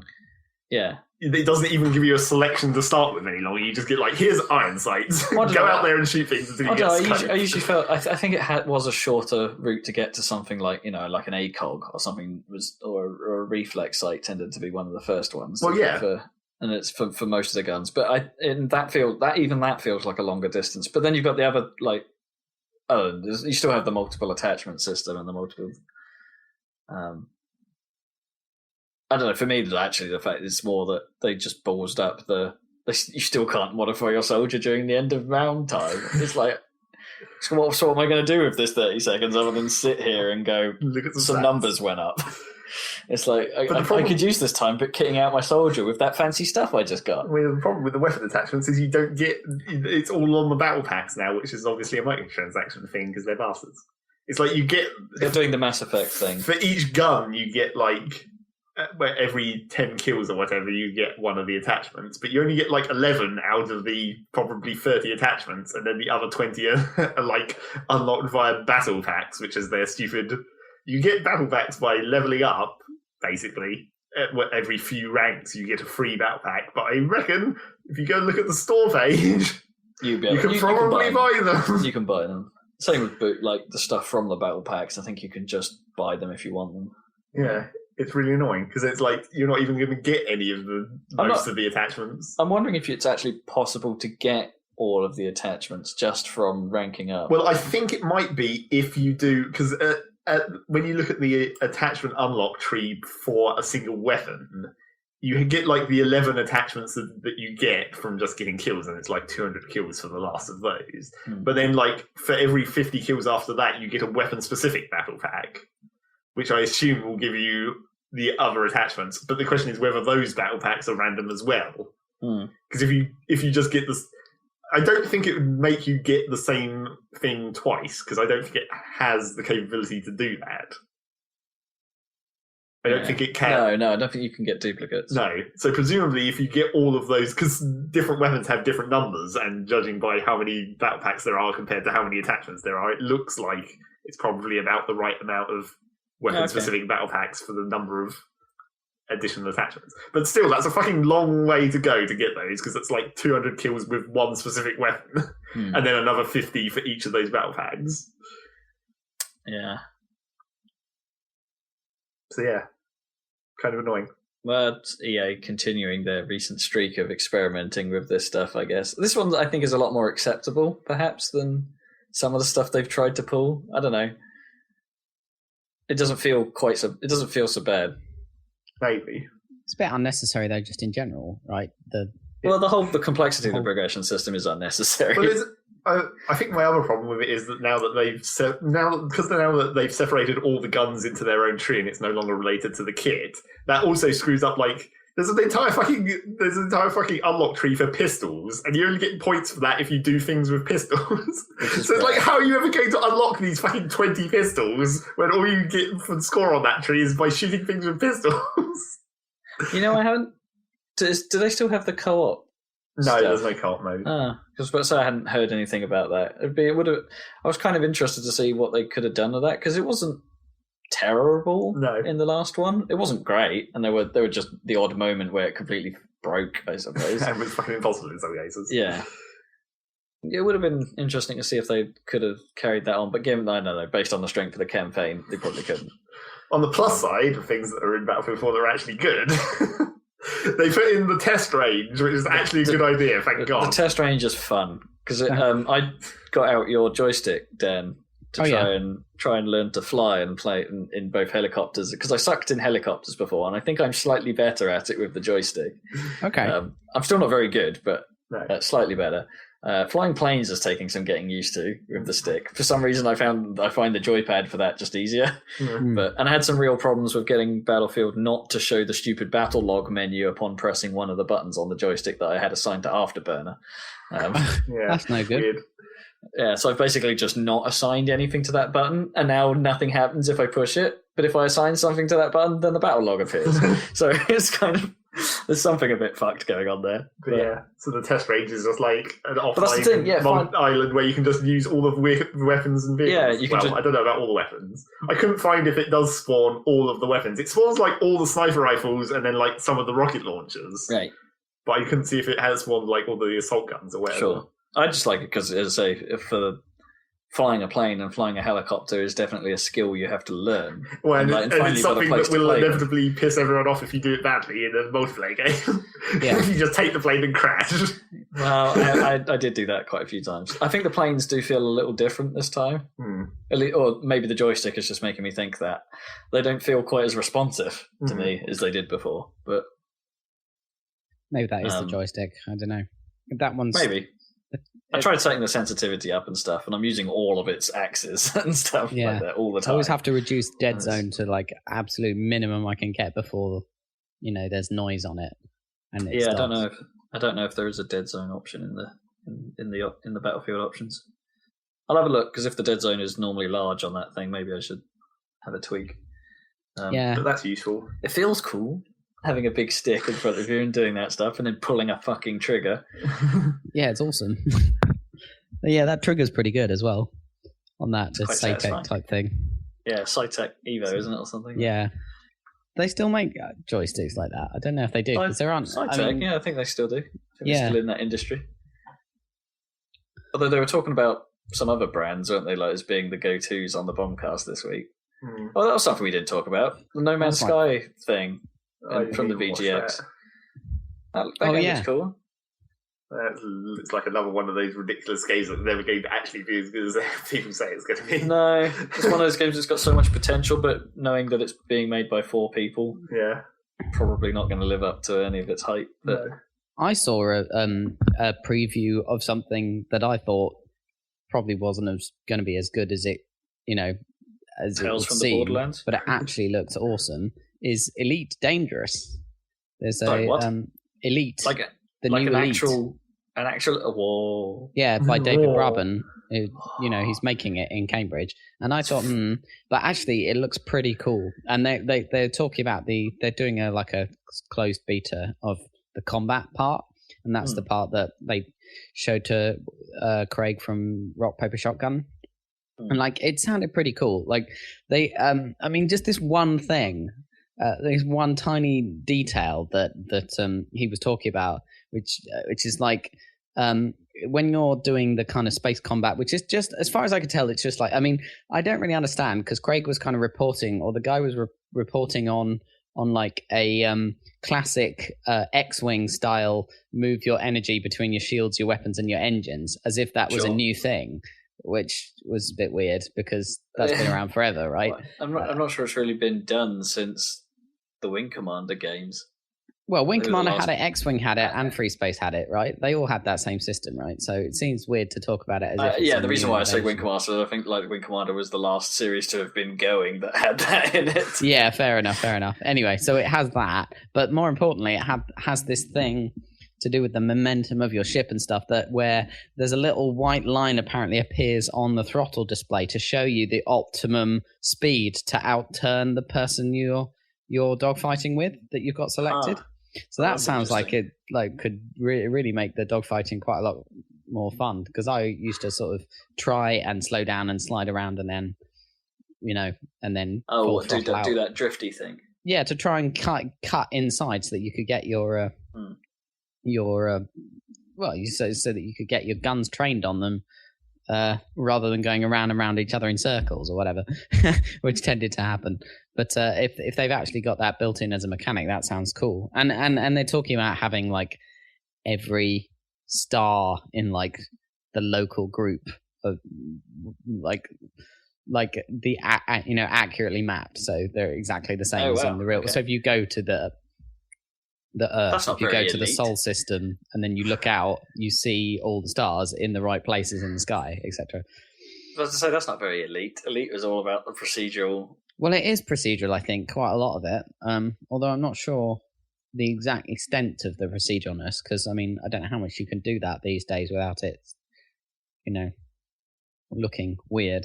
But it's massive anyway. It generated the galaxy, it generated the traits of the planets and what merchandise and stuff they sell. So every time you went into it, it would be in a new game. It would be a sort of different.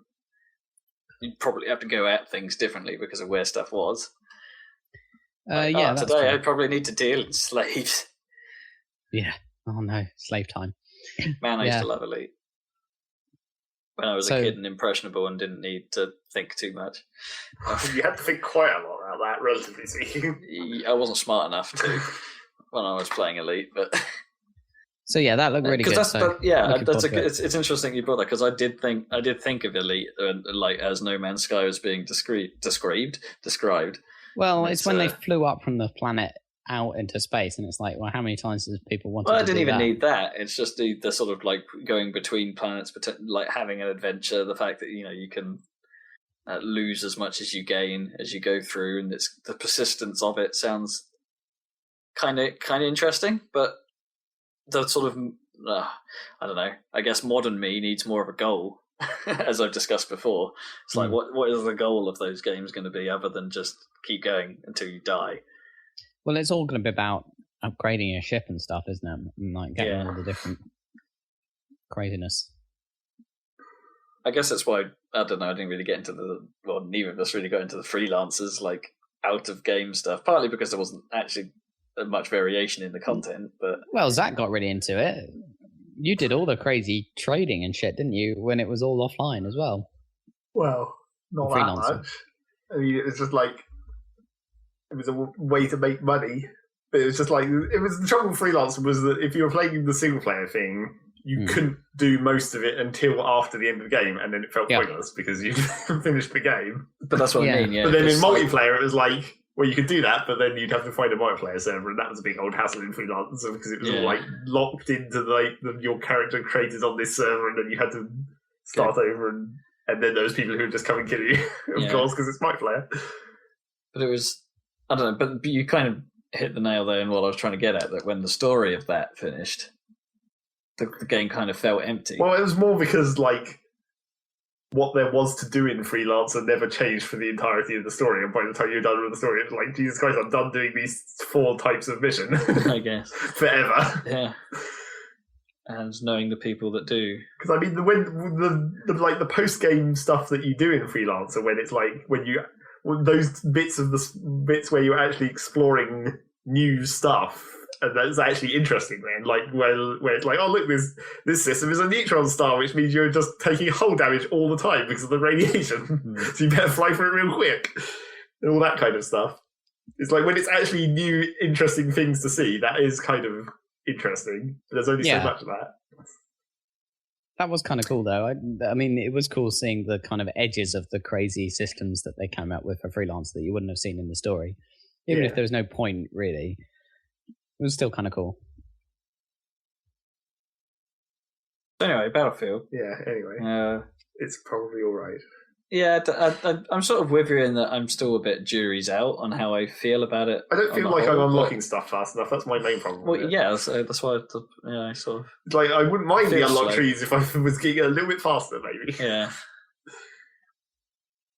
Yeah, I'm not super keen on the map design. I'm not sure I ever am with Battlefield games, but I said this to Rob as well. But my actual problem with a lot of the map design is there's a lot of verticality in them, and that doesn't actually work for stereo. It just sounds like everything is next to you when it's actually above you. Yeah.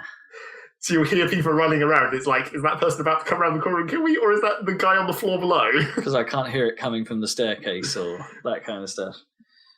Buildings collapse real nice in multiplayer now, though. Well, not just the building that everyone knows collapses, but like entire villages can get leveled. The trouble with that is that they kind of run into this. Well, I don't say they've run into. They've kind of made the same mistake that they made in Battlefield 3 for the buildings that collapse. It's like now more buildings collapse, and they collapse more realistically in cooler ways. But the trouble is that I guess then you get left with a shitter Battlefield as a problem. Well, but the problem with it is that all that everyone does is like, oh look, the defenders are holed up in that building. Well, let's just shoot anti-tank rockets at it until it falls down. Yeah. That's not a viable Battlefield tactic in real life, that. Just waste ammo shooting it on a structure until it falls over. It'd be cool, I mean, it'd be legitimate if it was like you went up and planted C4 on the building. Like if you targeted structural weak points to make it fall down. I guess, yeah. Yeah, perhaps there's a balance to be had. I mean, perhaps it sort of makes sense in some of the older-looking buildings, like that level in China with the villages and stuff. Yeah, I guess. Because when you're in the building and that thing suddenly starts to give way, well, that feels really cool. That is the other thing that they did that is actually better about that system, is that like when the building starts collapsing, it's actually a thing that takes time. So you don't just instantly die. Bits start to fall over. It's like the screen shakes like crazy and you can hear it creaking, and then it's like, oh, fuck, I better get out of here. Yeah, it is cool. That stuff. I think it looks good when it happens. It's not like the prefabbed bits of wall that can disappear and stuff like that. When the building falls apart, it sort of does collapse with physics. Well, and stuff. It does collapse into a predefined heap model. Oh, is it still there? I'm pretty sure. I hadn't noticed that yet, because it definitely did that with like a few buildings in 3, didn't it? Like the petrol stations always fell apart in the same way. Yeah. Yeah, I hadn't really noticed that. Well, you haven't played the levels enough to see it, I guess. No. But yeah, it's all right. It definitely feels more right. But yeah, I'm just generally not sure about the map design. I don't know if it's just a modern Battlefield problem, but even in like the old 1942 game, 1942, is it 1941? 1942, yeah. 1942, yeah. In 1942, it felt like even the open maps seemed less open than they do in Battlefield 4. I don't know, maybe I just don't like, because like the gaps between things seem enormous at times. Maybe it's just because... It's like, and I'm a dude running across a field, it's like, I'm going to get shot. Well, maybe it's just because graphics are better and everyone can see you. Yeah, maybe. I don't know. I'm just not so sure that works all of the time. Well, that's the other. I don't know really how you do it differently, other than, well, there's a big field between me that I'm just going to stay here and have a boring game. Well, it's like that's sort of the problem with the buildings collapsing, because it's like there comes a point where you have to leave, and then you're like, all the buildings around here are destroyed. So what cover is there? Nothing. I'm just going to have to run across the open to that other village over there. Yeah. And I still have the sort of similar foibles about the vehicles. I think that we always have had. I haven't really used the vehicles. I don't know. I'd stay away from them. I haven't worked out what the key to success with them is. The one time I got in a tank, there was 2 tanks, and then I died. Well, yeah, that happens a lot.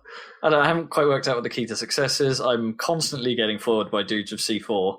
Well, naturally. But then when I'm the dude with C4 or with some means of destroying the tank just sees me immediately and kills me. It's like, how do you do that? Well, maybe they have proximity scan. It's really not good. Which you have to unlock, naturally. But then proximity scan doesn't make a noise all the time. And you're like, as a tank, you're probably looking into the far distance to try and see tiny targets. It depends how often you're looking at the minimap. It depends how much of a guy you are for looking at the minimap. By the time you've spotted someone on the minimap, there's probably C4 on you, is the thing. Well, I shouted that there was a dude C4 on you, and he'd only planted one by the time I said it. One's enough. Well, not really. That was only... I don't know how many you actually got on there before you blew up. Because I saw him pretty much as you said it, and it was like, really, I don't know. I think one's enough in multiplayer now. It depends where you put it, probably. Yeah, probably got it on the rear easily. I don't know. But so yeah, jury's out on it at the moment. I think it could be a grower. We had some real fun games yesterday. So maybe. I know it was almost fun, that one where everyone left, and it was that stupid like me on a team of 5 versus a team of 10, just trying to like find a sneaky gap. Picking them off from afar with a support gun. I don't know if that was fun. That was fun for me. We weren't going to win, but it was fun. Stupid fun. Yeah, so that's Battlefield 4. Zach, do you want to lead with it? Because I've been sort of talking a lot the last few episodes, and I've been talking a lot this episode. Yeah, I've got plenty of stuff to talk about, I guess. Cool, go for it. But first, it's time for the return of everyone's favourite section of this podcast. The Pokemon section? No. What I haven't been playing. Hooray! Starbound? No, because what I haven't been playing is, like, midway through last week, I finally came to a realisation that all I was doing in Animal Crossing was turning it on and then doing 30 minutes of maintenance and then turning it off. And I was like... There wasn't really anything else to do. It's like I'd unlocked all the major town shops and like upgrades and stuff, and so like the only things left to do was like completing the collections, of course, like all the furniture and the bugs and the fish and all that lot. Yeah. But like completing the collections doesn't actually get you anything in this game, unlike previous games, because it used to be like you'd get the weird like NES games that they had shoved in Animal Crossing and all that stuff. And now, because now it's like, well, if you complete the bug collection and catch all the bugs, you get a golden net, which makes you better at catching bugs. That's kind of pointless. Yeah. So it's like, well, I guess fuck that. So like at that point, I had that realization. I was just like, this is like how I was playing Worm. So like basically, I'm doing the same thing. I'm just logging in, doing the maintenance, and then turning it off again. And then, but then because it's a 3DS game, I was like, well, I'm never going to escape this unless I just delete the entire thing. So I did. Really? Yeah. I was just like, fuck this. Wow. Destroyed the entire file, because it was a download as well, so it was like, delete the entire thing off my system. That's the whole game? Yep. Holy shit. So you would... That's quite extreme. Yeah. So like, no more Animal Crossing. Well, it's also because you don't, in Animal Crossing, it's like you don't want guilt. It's like if you still had your save file and then you came back like 6 months later and your town was all shitty. That is the problem with that game, because I kind of want to be able to just freeze it in time and sort of like come back a later and say, exactly. This is what I achieved in this place. Yeah, but you can't. If you leave for any period of time, your town just becomes crap. So I just destroyed it. Nuked the place. Man.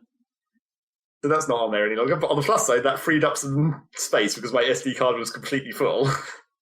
So I was like, oh, now I've got space. I can download a demo of Sonic Lost Worlds and play that. And even though it's only a 1-level demo, which is really weak. Oh, sure. How much Sonic game could you really give away without giving away a large percentage Well, at least 2 levels. I mean, come on.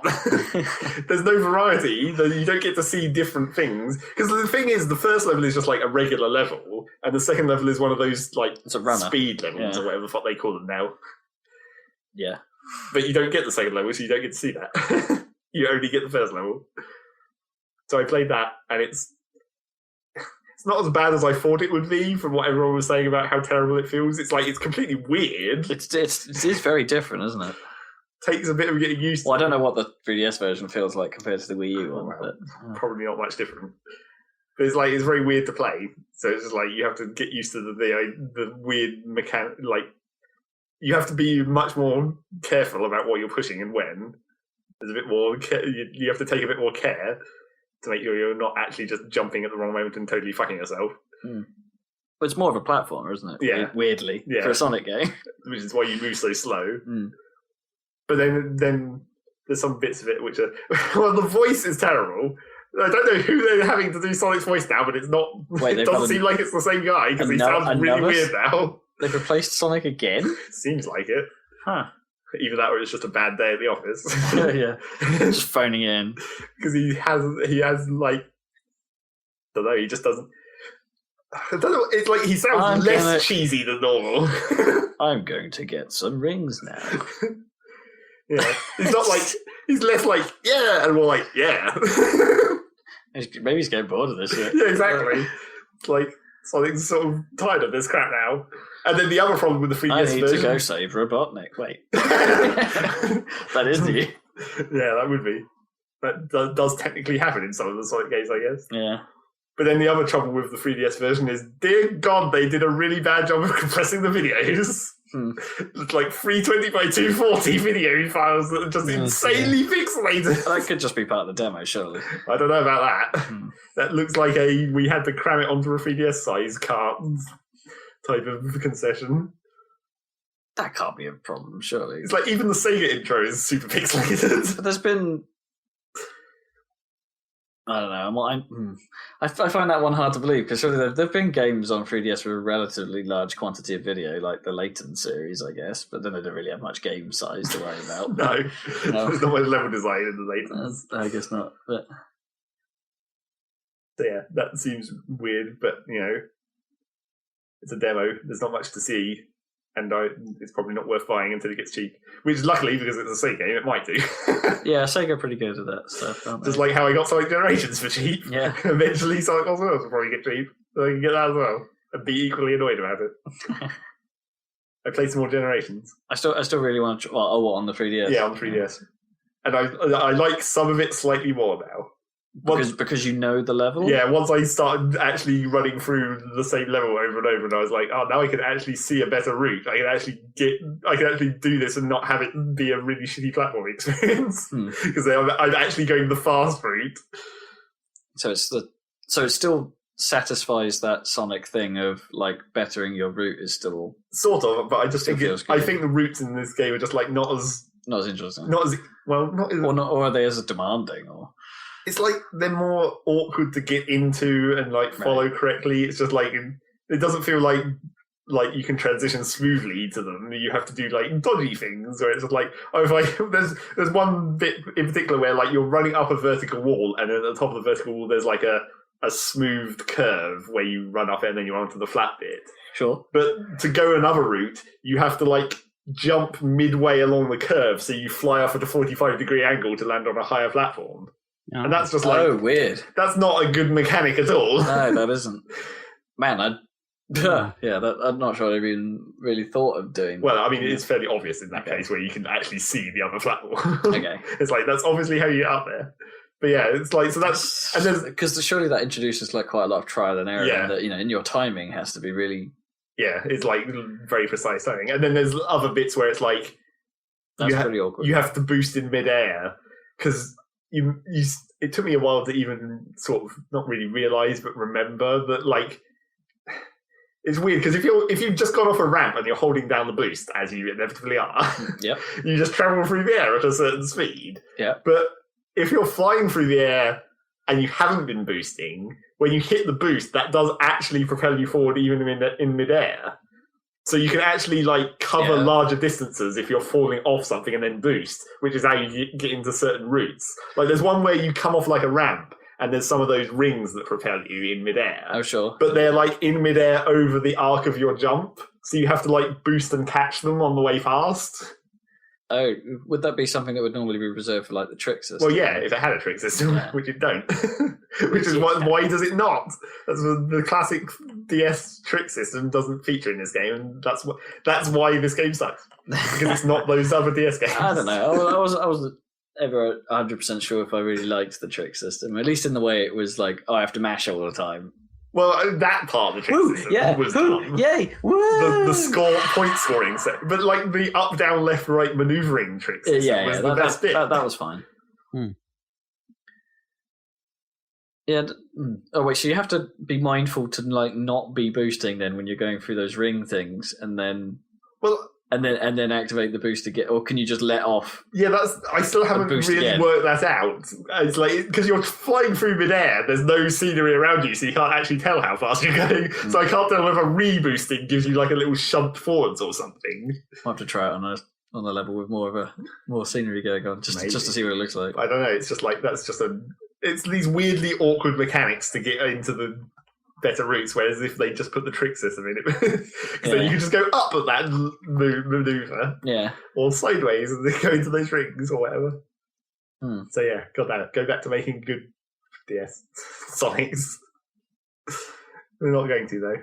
Who knows what Sonic will come out next? Yeah, I wonder what happened because Dimps for a while looked like they would be the saviors of Sonic. Yeah, and then something happened. Yeah. And then also on 3DS, I played some more Pokemon, sort of. Not as much as I had been. I still haven't got the shiny, so there's still that going on. I'm about 3/4 unlucky at the moment. Haven't quite reached the point of being actually unlucky. So what's next? Just keep trying. Yeah, still got a while to go until I'll be like, fuck this. And there's other stuff that I still haven't done in Pokemon. You know, there's still bits and pieces to do while I'm breeding and hatching eggs and all that crap. Get some more Pokemon. That's mainly, what sort of thing is left then? Well, I still haven't actually tried to complete more of the Pokedex.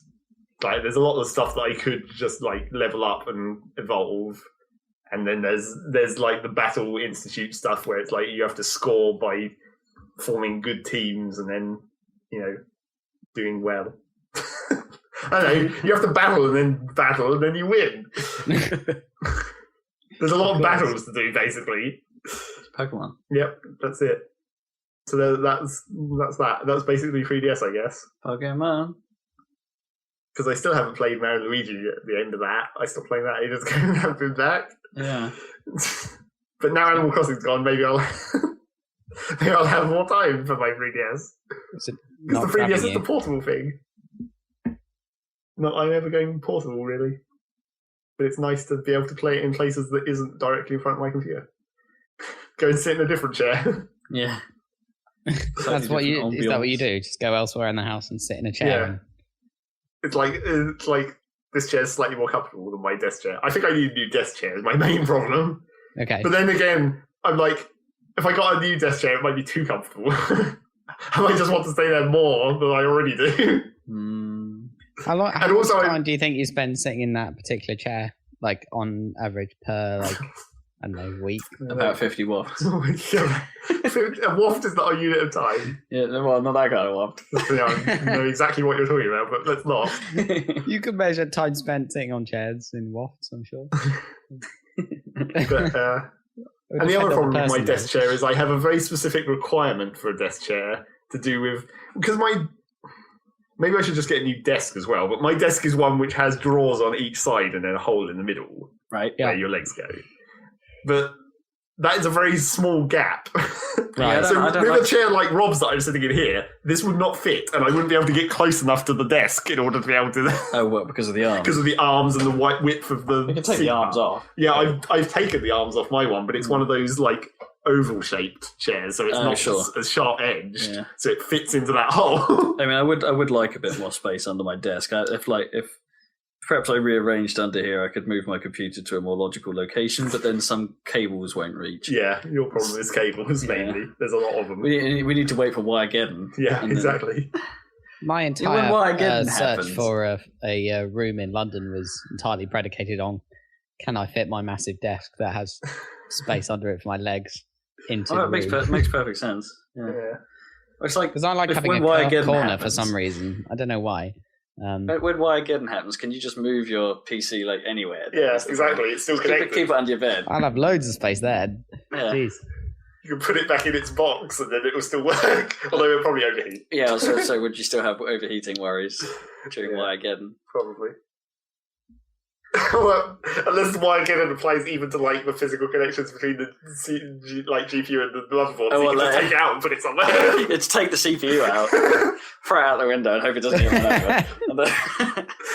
Shove the motherboard in a cupboard somewhere. Just put everything in safes. Just place it on top of an air conditioner. Yeah. And be like cooling. So yeah, that was 3DS Land. What else did I play? If you can have something like this, it's amazing. Isn't it? Yeah, keep going. If you could have something like this, would we then like solve like some of the energy crisis? Because like systems that could generate heat, like your television, well, maybe not your television. You actually need to see that. But, like computers and things, like an Xbox or things like that. You just put them all in one device that's like a hot box. And like gets all the heat. They overheat.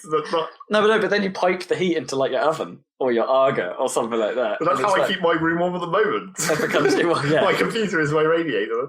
But it becomes like because you can put them all in this one container, not having to worry about cables or anything. You can put them all in this box and then extract the heat to use for other things. You wouldn't. Then it would also mean that they wouldn't heat up your room like in the summer. No, I wouldn't. Well, true. That's a good thing, and not heating up my room in summer is nice. Yeah, exactly. And my TV does all the heating in here for the living room. So yeah, that was 3DS Land. What else did I play? Yeah, I've already forgotten. Fuck. There was other stuff. I mean, there's Starbound, obviously, but I wanted to talk about that last, and I know there's another thing. Fuck it. Shit. Well, there's you played FIFA with us again. Well, yeah, there's that. Yeah. We played some more FIFA, and we continued to suck. It's so hard. I think playing as a coordinated team of humans is really bad. Yep. I mean, I played some more. The one thing I did sort of dip into in the last couple of weeks was a tiny bit more of the Ultimate Team mode. Yeah. It's quite moreish. There's a lot of systems at play there, some of which didn't reveal themselves straight away. Like, you can only use cards so many times. Right. Before they run out of contract, and then you have to use a card to extend their contract so you can use them again. And systems like that. And it's, I don't know, I'm going to just come out and say it. It's pretty good.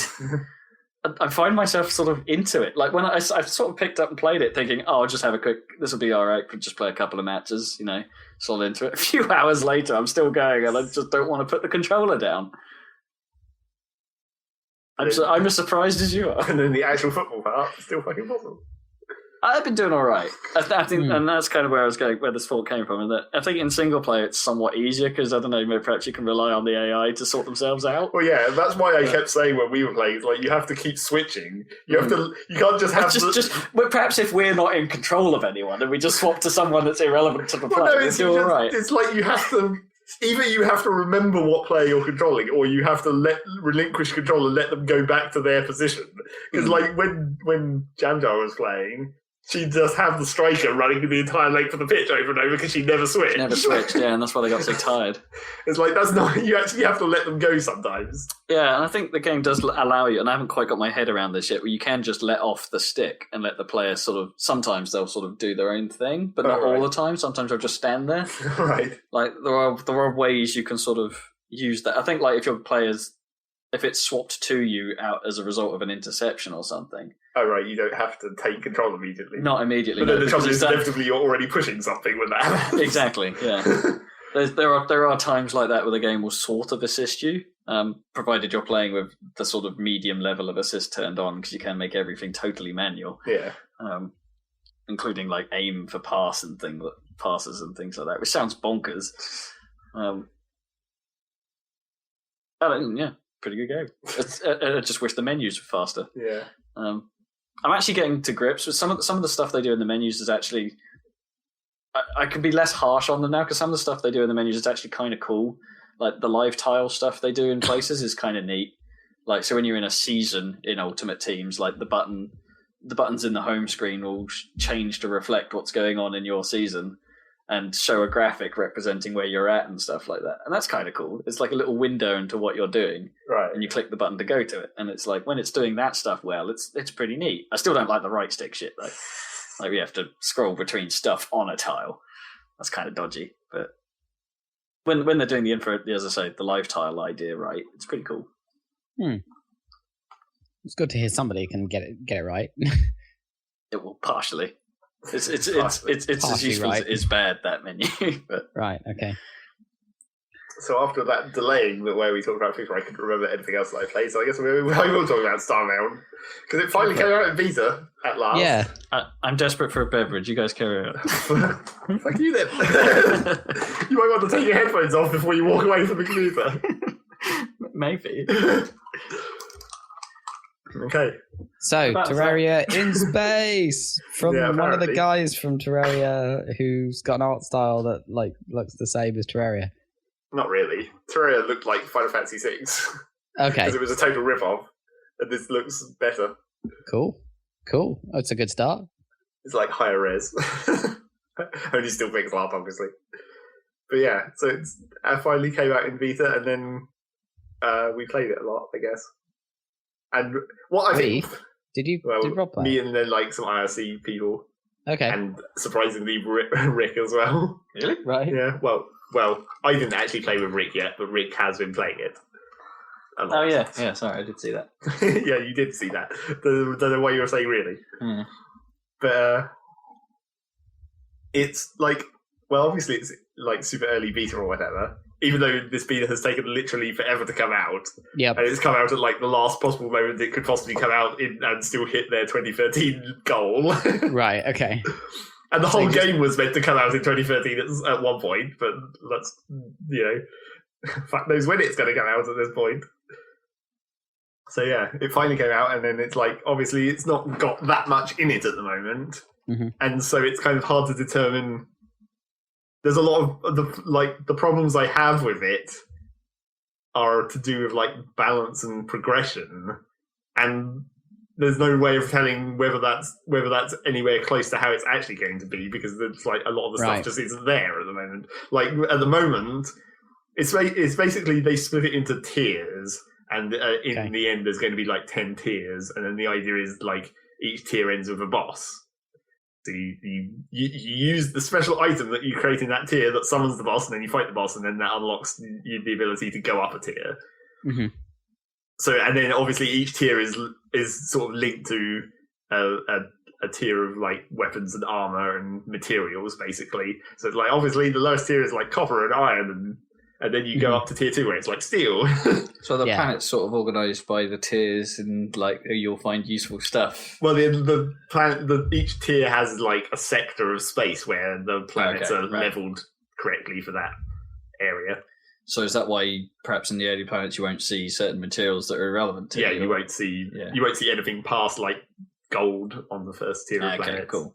And then platinum starts turning up after that, or whatever. The stuff you need for the more advanced things, diamonds.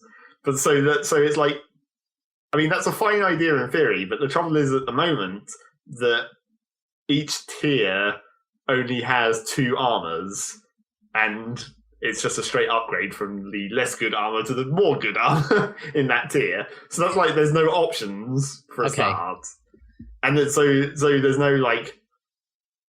I mean, maybe this is why I'm not sure whether it's meant to be like that or it's just because there's not much in it at the moment. But it's like they could be saving the interesting stuff for the later tiers, where it's like maybe you get armor that gives you special shielding or something, or bonus effects or something, and they just didn't want to put that in the early tiers. I don't know. I mean, maybe they want to add stuff to every tier. Like, I mean, if they've got 2 in each now, maybe they want to make it exactly. It's like I don't know whether it's just like this is how it's going to be, or whether, because it feels sparse to only have 2 armors. Yeah.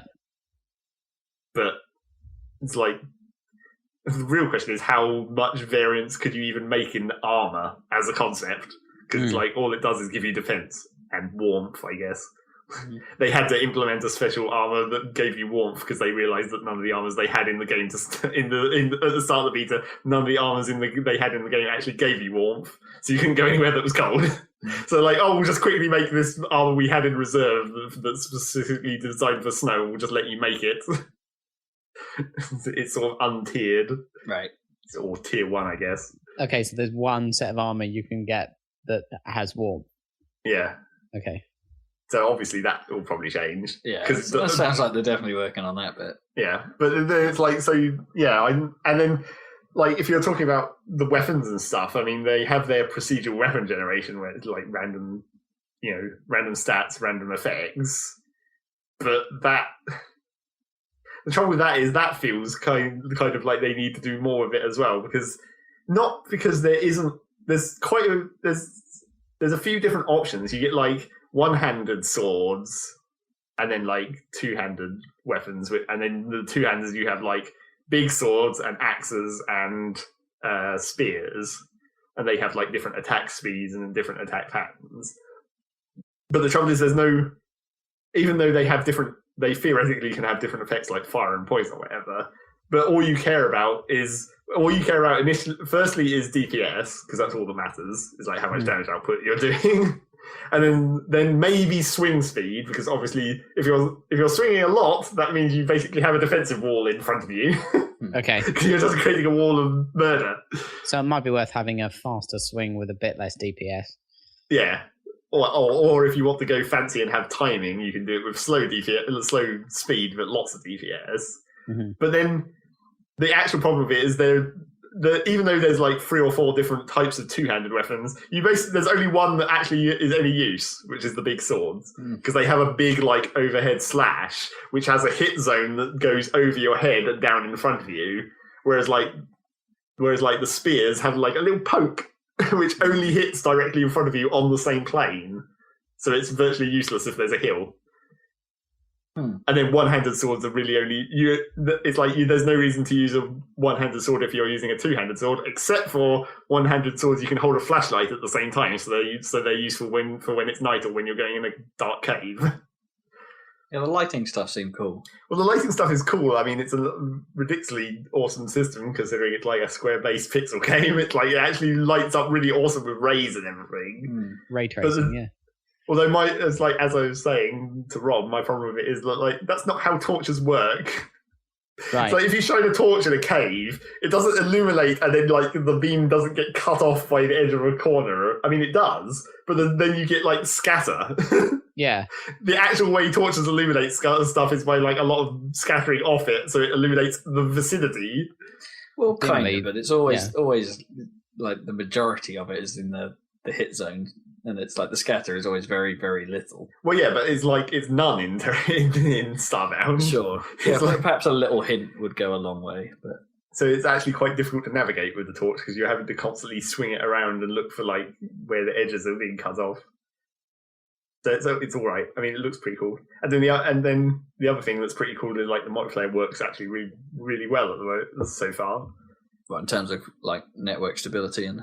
Well, I mean, network stability, because you're running the server yourself, so it's like that's to do more with who's running the server, but it's like the actual transmission of data is like it looks really good when multiple people are like waving their torches around and everything. It doesn't look laggy or anything. Oh, cool. It all looks pretty smooth, and when you're building stuff together, when everyone's dropping objects and putting blocks down, that looks fine as well. It doesn't seem to lag up. And even when the server does get laggy, it seems to, I don't know, well, maybe that was just this server, which we think was more to do with the server overrunning its hard disk space rather than actual lag, but like then it would get like sections of the world would take ages to load in, but everyone still seemed to move okay. So you'd get there and there'd just be a blank. Yeah, there's just be empty space. Wow. Which is actually kind of funny in itself because what happens if you jump in? Well, it's like what happens is the empty space just creates like a force field, and then when you jump at it, you just get stuck in midair. But then you can also like if you use the bow, you can fire a bunch of arrows into the wall of the empty space, and then when the section loads in, all the arrows just go fly into the zone. That's kind of cool. It's kind of weird. It's like a lag zone. That's kind of cool. I thought of a way of masking it, at least making something of it. Well, not really. It's just like a prevention technique. Oh yeah, I don't know. I think that's cool. But yeah, so it's all.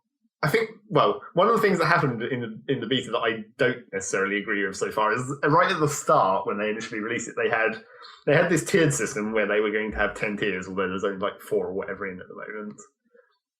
And to go with the 10 tiers, they had the threat level of the planets, which was rated from like 1 to 100. So then like tier 1 was like 1 to 10. So, and that meant, so when you were flying around in the world map, you could choose like different difficulty levels of planet to visit, and they'd be harder or less, or whatever. But then for some reason, I'm not sure why they decided to do this, but one of the early patches they did was they made it so all the planets in a tier are just the same threat level now. So tier 1 is all threat level 1, and I think that's kind of a bad choice because it's like everything just seems the same. Where's the risk reward? Yeah. I mean, in theory, there's meant to be like slightly harder and slightly less hard, but it's not marked for a start, which is maybe that's just a UI problem. But it's just like I thought 1 to 10 per tier was a good spread of difficulties. I wonder if the tier is actually a bit of a crappy idea in a way, like actually locking off planets and resources like that. It would be quite nice to sort of be able to. Do what you want. Yeah, to in some aspects craft past it, but then have some ability perhaps tied to the bosses that allows you to do some of that stuff better. Well, I think it's kind of weird how it's just it's not even really a gameplay thing. It's just more of a stylized thing that because the tiers are linked to different sectors of the universe. It's like when you unlock tier 2 and you go to the beta sector, it's like now.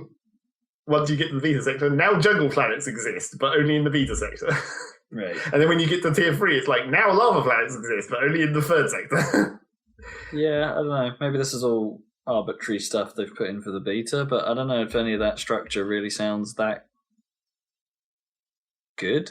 No. Or to enforcing the same things or the same feeling and creativity that you get out of Terraria or Minecraft. You sort of just want the universe to just be one big thing. And let you doss around it. And let you go wherever. But if it's like you're going to a threat level 90 planet with like tier 1 armor, you're just going to get fucked up. But maybe you can stealthily run in there and steal a single bit of whatever ridiculous material. Yeah, something super good. I don't know. That feels kind of limiting. And then so you feel the bit that's kind of fenced in. And as I said, it's like with like the armor and stuff, it still remains to be seen. I mean, they could change it again, like with the threat levels, and it still remains to be seen whether it's like it only feels narrow because a lot of the stuff isn't in it yet. If they gave you more stuff to do per tier, then maybe the tiered system wouldn't feel so bad. Because now, when it's in at the moment, it's just like there's almost no reason for you to go to any other planet other than the one you start on in tier 1, because you can get everything you need to activate the tier 1 boss on that first planet. Because they don't vary. No, or they don't vary enough. And there's not specific resources tied to the different climates, I guess. That's something they probably should do. Yeah. Make an ice planet actually have a resource that you have to go there to get. Yeah. You need a reason to visit more than one planet per tier. Yeah. But then the other major problem I have with the planet system... Other than not liking the layout, I guess. The other major problem I have to do with the planet system and travelling between planets is that I don't think they really thought it through, but one of the major ways to... Well, because it's a survival thing, you have a food bar, so you have to eat food, obviously. And so one of the first ways you do that in the tutorial is like you get a hunting bow, and then when you shoot monsters with the hunting bow, you get meat, and then you can just cook it and you can eat that. And it's like, that's fine. It's like meat will keep you going for as long as you need, because the hunting bow is actually pretty powerful. But that's like kind of boring. So they also have like a cooking system where you can grow crops and then like combine them into specific recipes and make food that is actually better. So it fills your hunger bar more, and it gives you like bonus effects like health regen or whatever, rather than just hunger. And it's like, that's great in theory, but the trouble is that they want you to grow crops, but if you're not on the planet where your crops are, they don't grow. Time doesn't pass. No. Which kind of negates that whole system really badly. Well, actually, some of the design of this just seems kind of counterproductive to the whole building elements as well. Yeah. I think well, Jeff said it better than I will, but the idea of like you want to fly around and explore, but you want a base. Yeah, right. Yeah, you want somewhere for everyone to convene and to. And well, the thing is, like the farming. Well, and I guess the farming does perhaps encourage that. But, it doesn't. And I guess you could build on a tier 1. Yeah, but that's the problem. The farming would encourage it if time passed while you weren't there. Yeah. Because now, if you build a nice farm and then fly away and then come back, the farm hasn't grown. So that's not actually encouraging you to make a base. It encourages you to do what I did and build like a hydroponics bay on your ship. Yeah. Otherwise known as shove some dirt in your roof and then plant plants on it. Because that works. Yeah, because your ship is always loaded, because you can teleport up to it at any time. Then time passes even when you're down on the surface of the planet and the crops grow in your ship. I guess they've made themselves a difficult problem in a way, because it's like they will have to simulate everything that's happening. The only way to really do it well is to simulate everything that's happening on any planet you've had any impact on. Well, the way I was imagining that they could sort of solve this problem. Although Spore, I suppose, has kind of did it. Well, there's sort of an analog for this in like Minecraft mods, where like if you're talking about like Buildcraft or whatever, the problem that had was like if you traveled away from the area in Minecraft, when the chunks unloaded, it stopped simulating it, so nothing worked, and then like all your machines broke because it's like it wasn't keeping track of the items traveling along the pipes and all that stuff in Buildcraft. So the way they fixed that problem for Minecraft was there was mods where they made a special block, and if you placed that block in a chunk, it forced it to stay loaded, so you could keep your machines active even when you were far away. And it's like, so that could work. I mean, technically it's a bit of a hack way of solving the problem. If you could like mark a section of the planet as like, this is my base, keep this loaded so that the plants grow. Or just make it so plants always grow. I don't know.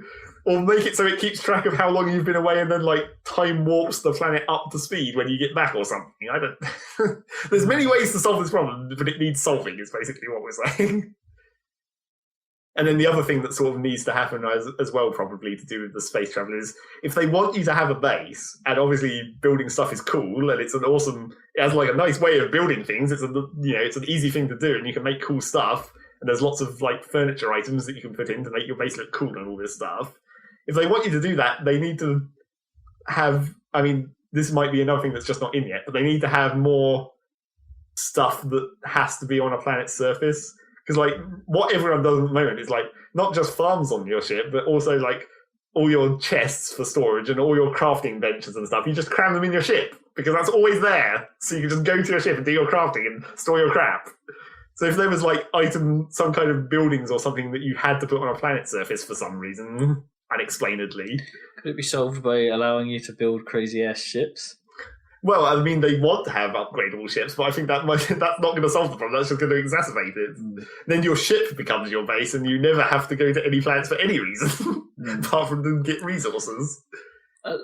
They could perhaps add some like sort of cool mechanics, I guess, to the ship. Like, say, if you're acting as a group, that a group has a ship, like that everyone has to contribute towards and make awesome and run and stuff, and then you have to worry about, oh shit, we left a dude behind. Well, I don't think that's not quite FDL, but something along those lines. Yeah, do you know what I mean? Like you see, so a bit more of a community effort with regards to both the ships and everything else. So like, if the community has to work towards, oh crap, we need you to send you out to gather some materials from these other nearby planets, or put together enough stuff to build a little ship. Maybe.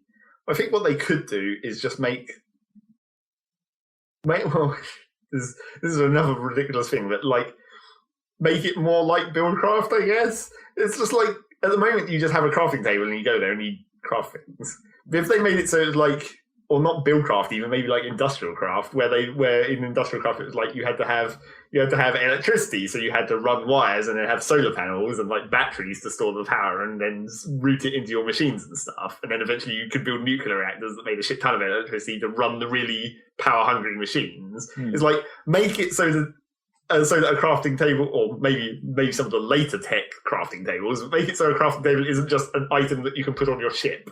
Make it have like a support structure, or just make it fucking huge so it doesn't fit in the ship. I don't know. Depends how lazy you want to be. Some arbitrary restriction. All right, so you almost want to gate crafting by crafting equipment, and then that is in itself gated by how much ship you have. Well, not how much ship. I just want to have a reason to have an actual base and to be able to build a base. Oh, yeah, sorry. Have a planet to go back to all the time, or like have some passive resources that like solar power.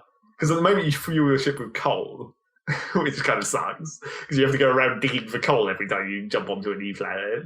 It's like, why not have like a solar farm or something you can build on your main base planet and then have that as a literal base of operations? So every time you go back there, you can go, oh, look, my solar farm has built up a certain amount of fuel and I can load that up into my ship. I bet me does wonder, right? What if you took the design, some of the design elements of Spore's space section, right?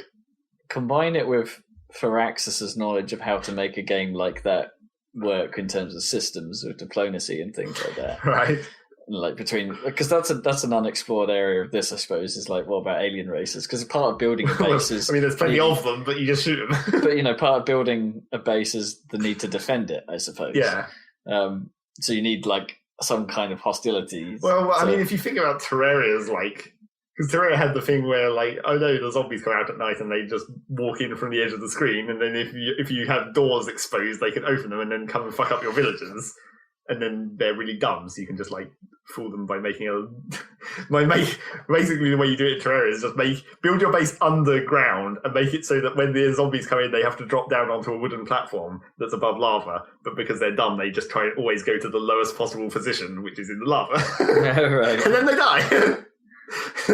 So that was how you built base defense in Terraria. But yeah, it's like you're genius. But do that, but then combine it with the gameplay of Starbound, so you have enough systems behind it to make all this extraterrestrial stuff kind of work. Yeah, because it sounds like there's just aren't enough systems. Well, I think you're asking quite a lot, really. Yeah, don't get me wrong, that is ambitious, and no one has pulled off that scale of game yet. No, I mean Terraria, Starbound is probably fine in terms of like. It's theoretically fine in terms of exploration, assuming they manage to keep putting content in. Because, I mean, I've seen quite a lot of the mini dungeons and stuff, if not all of them.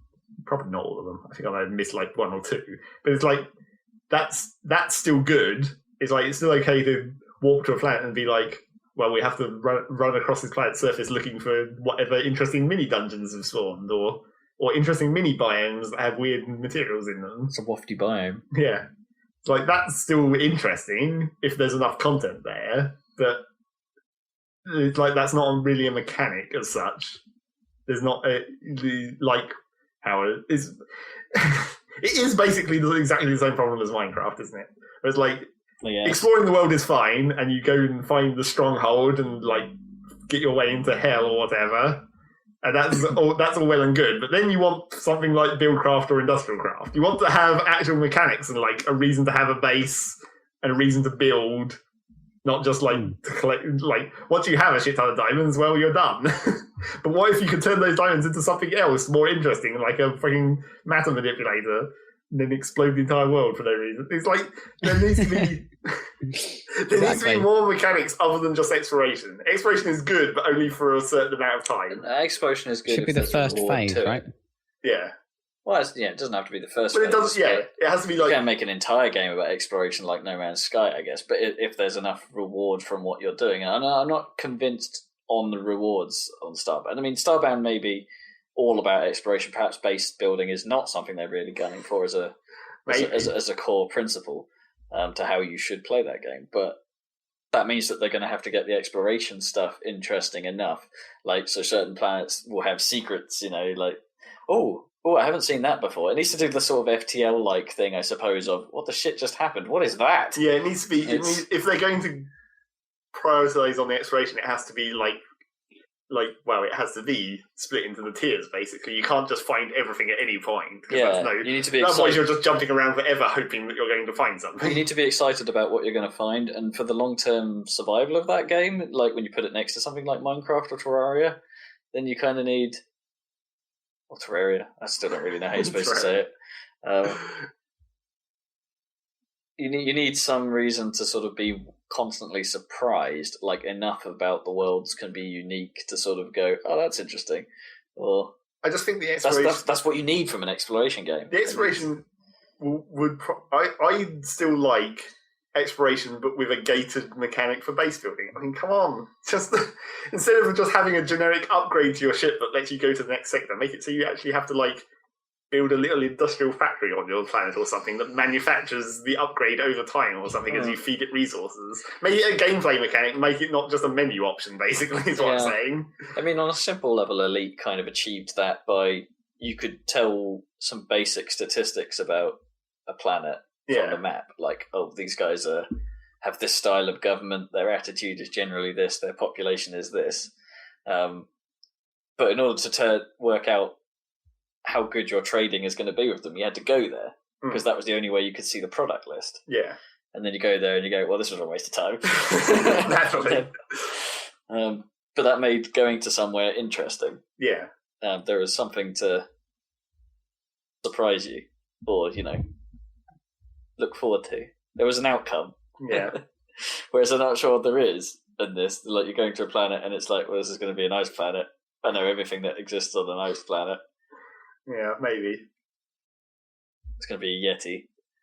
So really, it could be early in the beta, and there's clearly loads of stuff that's not in it yet. So it's just a matter of it depends how much they're really going to extend it, and like how much are they holding back to keep the beta functional to test what they want it to test. That's always the question with betas. Oh yeah. But you are optimistic about it. Yeah, I mean, even if it only becomes like as good as Terraria, which is basically halfway there, I guess. But it's just a matter of like. But then what about Terraria 2? Oh, what about Terraria 2? How long that's going to take? I mean, maybe. And then the other trouble with this is because it's like me and all the people from IRC piled into this beta immediately, did our shit, and then after like 2 days, it was like, okay, I guess we're done with this for now. It's like we've seen what there is, and then that obviously runs the classic risk of like, does your enthusiasm keep up? Or does it wane because of the early access problem? Yeah. Are you not satisfied enough with just getting a little trickle? Do you need to like hold off and then wait for a larger jump? Yeah, you see, I'm not sure I could do the early access thing. I think I would play it, kind of get the feeling of what it's going to be and where it's going to go. And then unless I stay out of it for a really long time, like the early access was literally very early access. Yeah. And then came into it and was pleasantly surprised about how it all turned out and was impressed by how far it come, that sort of stuff. I don't think that's going to really keep me enthused about stuff. I don't know. It's different, I think, for a multiplayer game where you can get some very immediate satisfaction because of the competitive nature, I guess. Like, yeah. I don't know. And then they constantly drip feed you updates to keep you playing. Yeah, it's not because they're like, in this game, it's exploration, like we were saying. And once you've seen it, you've seen it. Yeah. Then again, I suppose you ended up going back to for you at least, you ended up going back to things like Dwarf Fortress because of the mechanical changes. Yeah, exactly. It's like mechanics are the important thing. Yeah. Exploration, once you've seen it, and maybe I think making new explorable assets is maybe harder than making mechanics almost. Maybe, yeah. Well, it depends if those new surprises, these secrets, these wow moments are mechanics in themselves. Not like core mechanics, but they do something different. Or like all the crazy weaponry, I guess, from Terraria. I mean, is there any sense of the sort of bonkersness of how some of that stuff ended up? Well, yeah, I guess. Like making stars fall from the sky. And I guess that is sort of the other thing that's not there in Starbound yet. It's like a sword is a sword, and maybe it does fire, and maybe it does poison. There's not any of the weird high-tech stuff. Because that was some of the coolest stuff. Yeah. It just got so weird in places. Yeah. I think I'm tempted to say they're updating too much. Oh, really? It's like they've already done 3 or 4 updates and the beta's only been out less than a week, I guess. And it's like, I think, because that's the problem, that's the trickle problem. It's like, I think they in terms of like retention of interest, they'd probably be better off doing big chunks of update instead. But I mean, they can't really, because the whole point of the beta is it's meant to be for testing. And this is actually a beta, not early access, even though it's on early access on Steam. It's a paid-for beta as well. Yeah. So you'll get the game when it comes out. Yeah. They are actually calling it an actual beta, and the beta has 3 stages where it's like, in stage 1 it's going to be well fucked up and we might wipe your characters all the time, which they have. But it's like, I think it's just like, you can't trickle stuff into this world, because if you introduce one new dungeon into the world, everyone's just going to go and see it, and then that's that. Yeah, I guess, because they'll have all worked up to whatever the limited max is. Yeah, exactly. Yeah, they'll already be able to go to it straight away, assuming it spawns wherever they're going. I guess that results in quite focused testing for them, though. Well, that is true. It does mean that everyone is just there ready to go as soon as they put in something like that. And it's like, let's see how this turns out. And you can pretty much guarantee most people are going to, or a reasonable chunk of people are going to be trying whatever this brand new thing is. So overall, I'm going to say that I guess it's probably not going to be a problem, because if everyone in IRC isn't playing them, I don't have nearly as much interest in playing as well, because because of that slight amount of community that I have. Yeah, well, that will definitely help. Yeah, if someone pulls you back in, yeah, Godfather style. It's like if Kibbers wants to do a Starbound stream, like he's been suggesting, I'll go and join his multiplayer game for that, and we'll doss around and build a house or whatever. Yeah, I mean, there is always something more to it. I think, I will happily get dragged into more games, I think, than I would choose to play myself. Yeah. But not that really happens much these days, because I tend to only either play shooty games with you or COD with Kippers. But so yeah, I'll probably hold off from playing Starbound too much more in the coming weeks.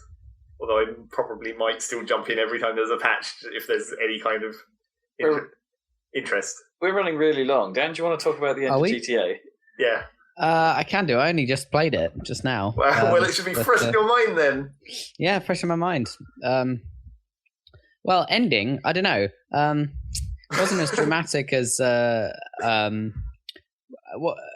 wasn't as good as Red Dead, but then what is really? No, that's quite an ending to beat. Well, the thing is, it had a 3-way. The very end of GTA 5. I will avoid spoilers if I can, but well, I certainly will, because you're gonna play it. No spoilers. In fact, don't switch this off, because I'm gonna not give anything away. But like, you have a 3-way choice at the end, so I presume there's 3 endings. So I've only seen one. Oh no, dial an ending. Well, there's a it's literally dial an ending, because you get your phone out and dial the ending. Okay, if that was an intentional spoof of that concept, then it could well have been, because you do it on your phone. And what also freaked me out was, of course, I was playing on my computer. This was earlier on. I was playing on my PC monitor, right, with the sound pipe through my PC, so my PC was on, and the guy whips out his phone on screen, and then there was a very loud ringtone, which was louder than the game. And I thought, hang on, is this suddenly gone? Is this phone in game ringing super loud? It took me a good 5 seconds to realize that my mum was calling me on Skype and it was coming through the same speakers. Anyway, the Skype ringtone is. Have you customized your Skype or something? Because the Skype ringtone is so recognizable. Yeah, I guess it probably was the standard one. But the thing is, they all have different ringtones. I think all the characters in GTA, so I couldn't remember. Anyway, never mind. Okay. Yeah, dial an ending. Yeah, I mean, the writing. Some of the writing is really good. Like, the dialogue is amazing in GTA 5, and some of the character stuff is really well done. But I feel like the central tension in the story, which is mostly between Trevor and Michael, it never really gets resolved in a good, satisfying way, in my opinion. I mean, I think probably depending on the dial-in ending, it could end quite differently between. Perhaps one of them is satisfying. Yeah. Exactly, maybe. But I kind of went with the I don't know. You'll have to see what the choices are, but the good guy ending. I tried to go for the good guy-ish, the more good guy-ish ending, and I feel like that might be a less satisfying one. But in terms of the actual what happens, like there's massive shootouts and stuff, obviously, and like there's loads of really great missions leading up to the end. I did there's the FBI heist, FIB, sorry, and then the which is really cool, and then the final heist is the Union Depository thingamajiggy. So heists in general are great, and they get even more crazy and epic as it goes along. And then so it feels like the actual end mission and stuff probably can't compare with some of the heists, you know. Yeah. But it doesn't matter because it all rolls into one long, cool story, and it's really well told. Apart from, like I say, that I might have to think about it, but I feel like that underlying tension that kind of forms, because there's a bit sort of 2/3 of the way through, or something big happens, and it feels like that stuff is gonna go nuclear, basically, and it kind of does, but then it kind of gets pulled back, and then never goes back to that height. Exactly, never goes back to that height. But that height was really good. I mean, it was really exciting and stuff. And a lot of the missions and stuff, the heists are super exciting and cool. So yeah, really good. And the more you play it, I just like the driving and stuff, like I said before. But the more you play it, the more you get kind of used to the world and you know where everything is. I felt like I've been playing this game for ages, and I feel like only now am I starting to, because it's such a huge world, am I starting to understand, The lay of it. I've got a real gist of the whole place and all the different geographies and stuff, and all the different areas of the city and the countryside and everything. And it's an amazing world, obviously. I mean, that's one of the key things about it, isn't it? Is like, aside from, it's almost like the game stands aside from the world in some ways. It's like, it's a really good game set in a really good world, but like they could almost be separate. Like you could maybe do the story and anywhere, just do it linear somehow. I don't know how that would work, but maybe. Anyway, yeah, so those two parts come together. But yeah, so really good. So obviously I'm a big fan of the series, but it will be on my contenders for Game of the Year, I'm sure. But who's to say whether it will win? But I can tell you it won a VGX for Game of the Year. Oh, did it? Well, yeah. I mean, we'll get to this discussion. I think it didn't win any of the other categories, but it was like the overall package was a winner, kind of. Right. Thing. Well, I suspect it will win quite a few Game of the Years, but I mean that doesn't matter. I'm more interested to see. What the only thing that matters is the Saladcast Game of the Year, obviously. Exactly. The people we care about, like ourselves. Not, yeah. I mean, it's good to be contrary and stuff, but I don't know. Yeah, it certainly is a contender, but I don't. Obviously, I probably had higher expectations than were possible to be met. Although I think they were met with the world, and the story was. One of Jeff's main criticisms when he reviewed this was like, it is a bit weird now. The story has got so it's not super serious. There's loads of comedy and stuff in it, but it has a weight to it that kind of clashes quite badly with the traditional GTA humor you hear on the radio. Yeah, and so that radio stuff just sounds, especially, and the world looks more and more real, and it starts to get a bit weird that it has this kind of comic in this kind of weird cartoon version of reality going on at the same time. It sounds like there's two teams of two different ideas kind of warring against each other. Well, forming some kind of bizarre tonal uncanny valley. Yeah, some tone stuff. It's like some of the satire is like valley.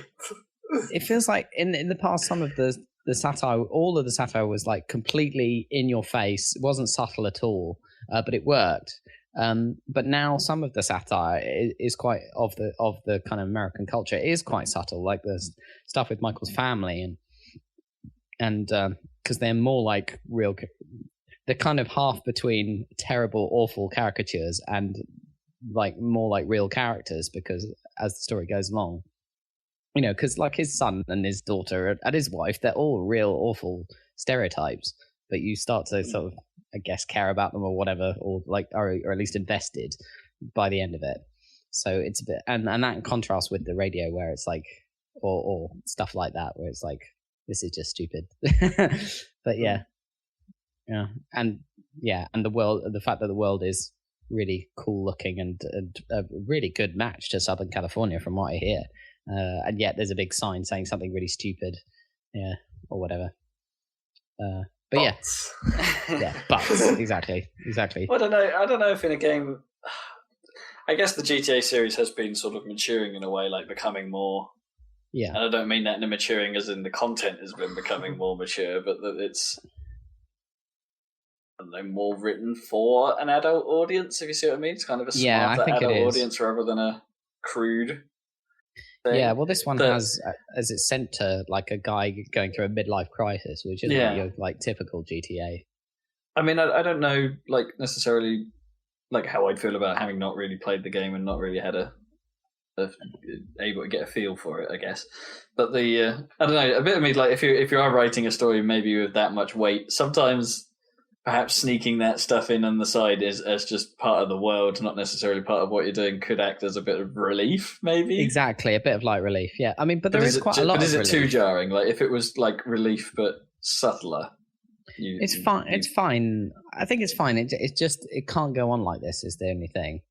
I think constant adverts for RobCo products. Naturally, you need that. Can't go on like this. But fucking. Well, I think it stands out most when they connect what you're doing to the kind of stupid humor, because what happens is, just as in the previous games, like you do some ridiculous mission, like a heist or something, and then when you're then driving later on and you're listening to the radio, and then they'll report what happened on the news, but they'll do it in the Weasel News kind of ridiculous Fox News parody style, which is a bit weird. They did that on Saints Row as well. Like, yeah. The radio would come on and it'd be dun dun dun dun, and then it'd be like the person that sounded like Asian reporter Trisha Takanawa from like Family Guy come on and do something, right? It wouldn't be totally serious. Again, but Saints Row is serious, so, but you know, Saints Row's tone is all over the crazy ass pace, which is awesome. Yeah, but quite different appeal now. They've diverged nicely, I think. Saints Row and GTA, they're definitely. You can easily enjoy both. Yeah, they're not really. They're not even really like the new one. Isn't even slightly similar. I don't think. No. They've become different beasts, and that's for the better, which is cool. I suppose the one worry, and this has been a problem for us, I guess, in previous years as well, is that neither Zach and I have touched GTA like at all. Oh yeah, for award purposes, that gives us a bit of a problem. Well, I can bring it with me at Christmas, but you're not going to get much of a sense of it. But no, you could give it a bash. It's certainly the early stuff. The early stuff is quite good. Like you start off mostly with Franklin, and that's kind of cool. A bit of like down in the hood. Just bring your whole Xbox or your hard drive or something. We're going to have a problem with that on mine. Oh right, because of the install. Okay. Yeah, maybe not then. Oh well. Oh, well, I would be up for it, but yeah, with unfortunately the nature of the problem is that it can't. Yeah, well, we'll have to see how we go anyway. Memory stick or something. There's going to be a bunch of games like you guys are going to have to commit. I mean, it always happens. It happens with even the big critics and stuff. But you're going to have to convince me on Devil May Cry or whatever. So yeah, exactly. I was about to say DMC probably falls into that as well, because I haven't been able to convince Zach to try it. And whatever Zach puts up, I won't have played. I think this year probably not really anything I've played is going to be remotely actually contenders. Yeah, I mean, I think we're stuff though. We might be more desperate this year, I think, than we have been. Yeah, probably. Okay. Well, last time it was a game you guys both played, wasn't it? In the shape of the MMO. Guild Wars, yeah. Yeah. So I was happy with that. So we'll see how we're doing this year. Anyway, we're running really long, aren't we? So super long. Okay. One more thing though. Okay. Just to wrap this up with a stupid anecdote, or not really an anecdote. Does it involve Waft? No. Oh. Speaking of installs, the hilarity of the Battlefield 4 free DVDs. Well, yeah, we got retail versions, and it's quite a big install. Like It's like, I think that's the first game I've ever seen for PC that comes on free DVDs. Not that I buy that many games physically on PC, I guess. I don't know. I can't remember how many Battlefield 3 came on. 2. Was it even 2? Might have been 1. I don't know. There's a box over here. I guess you can look. But yeah, it comes on free DVDs, which has the hilarious effect of it. It had the DVD case. It had 2 DVDs on the spindle, which always sucks because they just fucking stack two DVDs on top of each other. I know where you're going with this. And then the mysterious third one. And then the third DVD was in a piece of cardboard shoved in where the manual normally goes. I got really confused when it said ask for disc free. I was like, what disc free? But the best thing about that was that, like, the bit of cardboard that this DVD was shoved in, it's clear that there hasn't been another game that's been on free disc for a really long time because the piece of cardboard says PC CD-ROM on it. Yeah. Because it's just EA's old design for that piece of cardboard. There hasn't been a game that's had free discs since the CD age. Battlefield 3 was 2 DVDs, confirmed. Yeah. Although, hang on, I might have another contender for DVDs in a box. What's that? Rage.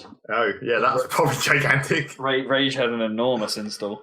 Just put 1 mega texture on your DVD on Yep, one 3. DVD. They stacked on top of each other. Yeah. Oh, 3 DVDs stacked on top of each other on the spindle. Stack, Ugly. Yeah. I've seen that before. I have seen that, but that. Oh, fuck your disc right up. Yeah. Well, in that case, that makes the Battlefield 4 box make even less sense. If Yeah, there's a fucking true. DVD box design that will have 3 CDs stacked on top of each other. Someone has done this before. So there you go.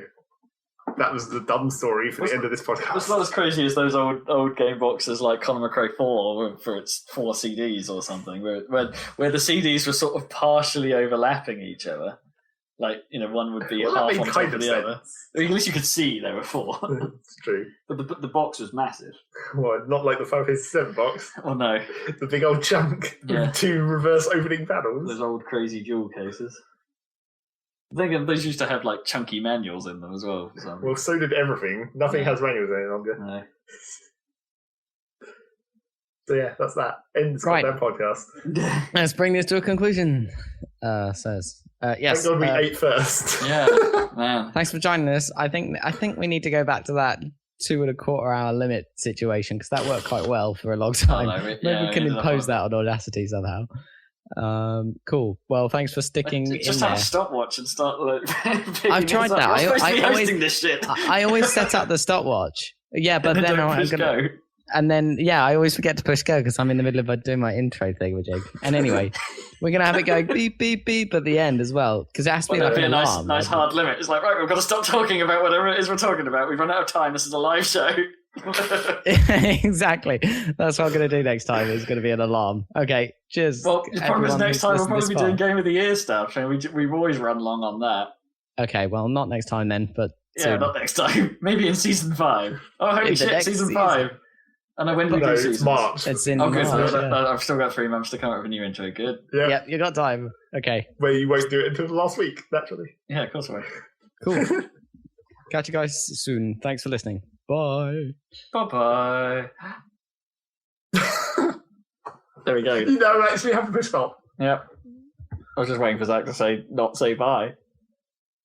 But he still hasn't. This is awkward. Bye. That's how we would say it. No, that was not a very good impression at all. Bye.